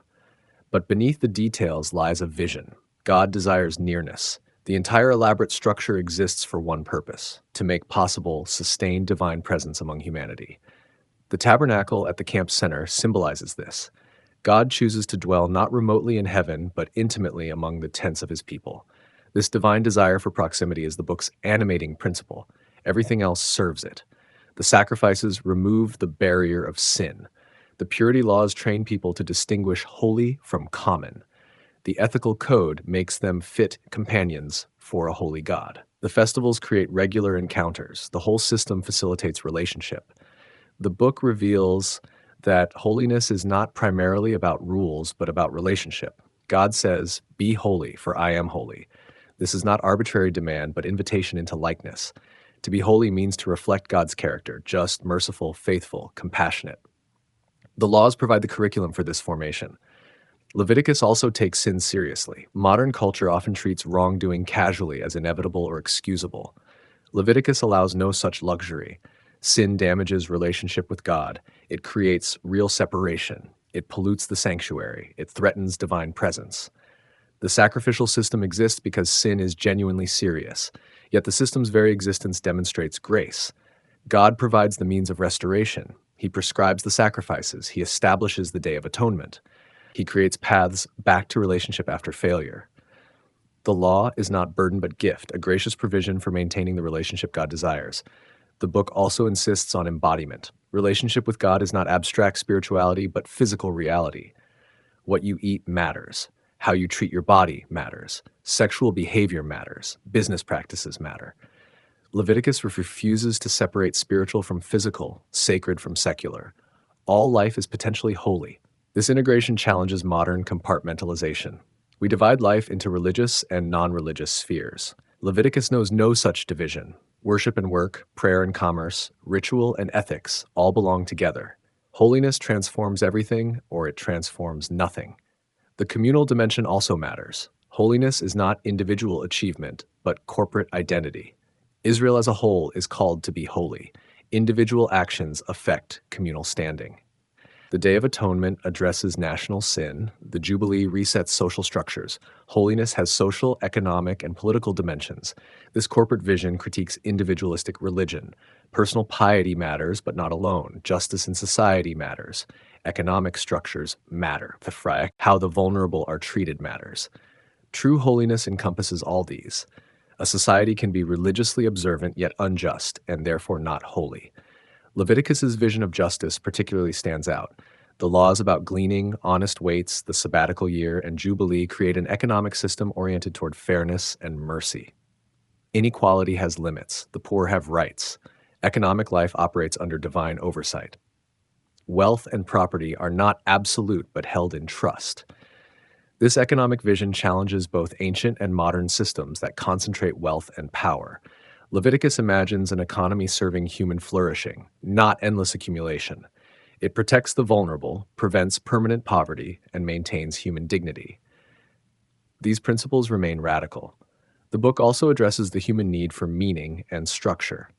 Life without pattern can feel chaotic and purposeless. Leviticus provides rhythm, daily sacrifices, weekly Sabbaths, seasonal festivals, sabbatical years, jubilee. Time is sanctified, given shape and significance. This creates stability and identity. The festivals especially accomplish this. They root people in story, connecting present to past. Passover recalls deliverance. Tabernacles remembers wilderness dependence. The Day of Atonement acknowledges sin and celebrates forgiveness.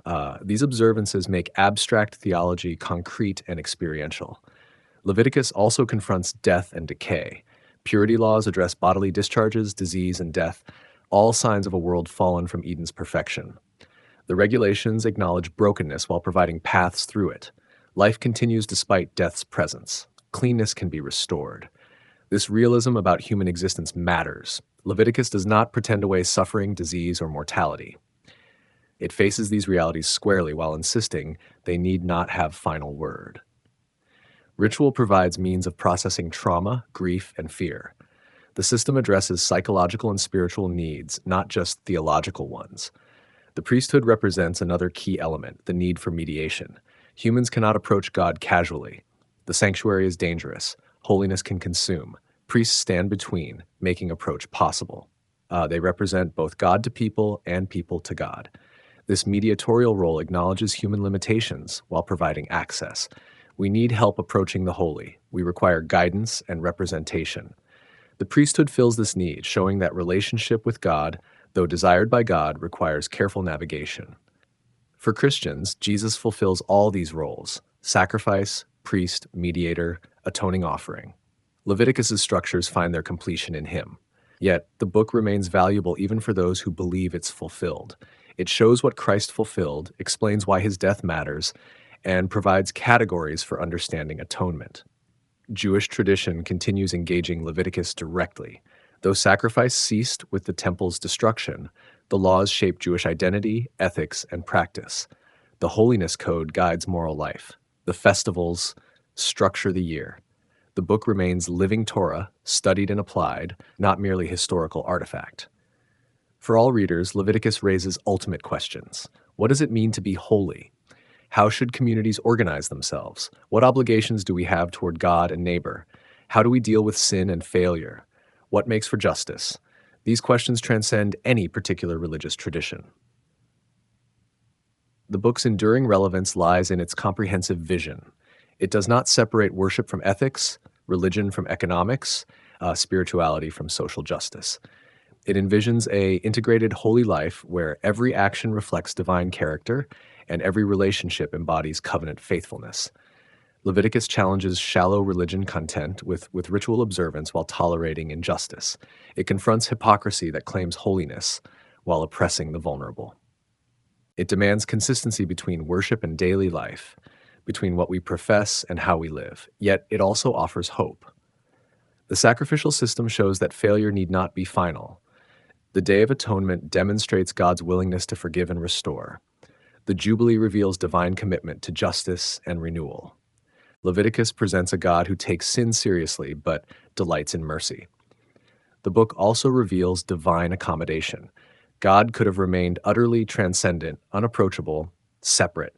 Instead, God designs an elaborate system to enable nearness. The tabernacle, the priesthood, the sacrifices all exist because God desires relationship enough to make it possible. This divine desire for nearness is Leviticus's deepest truth. The holy God chooses to dwell with unholy people. This choice drives everything else.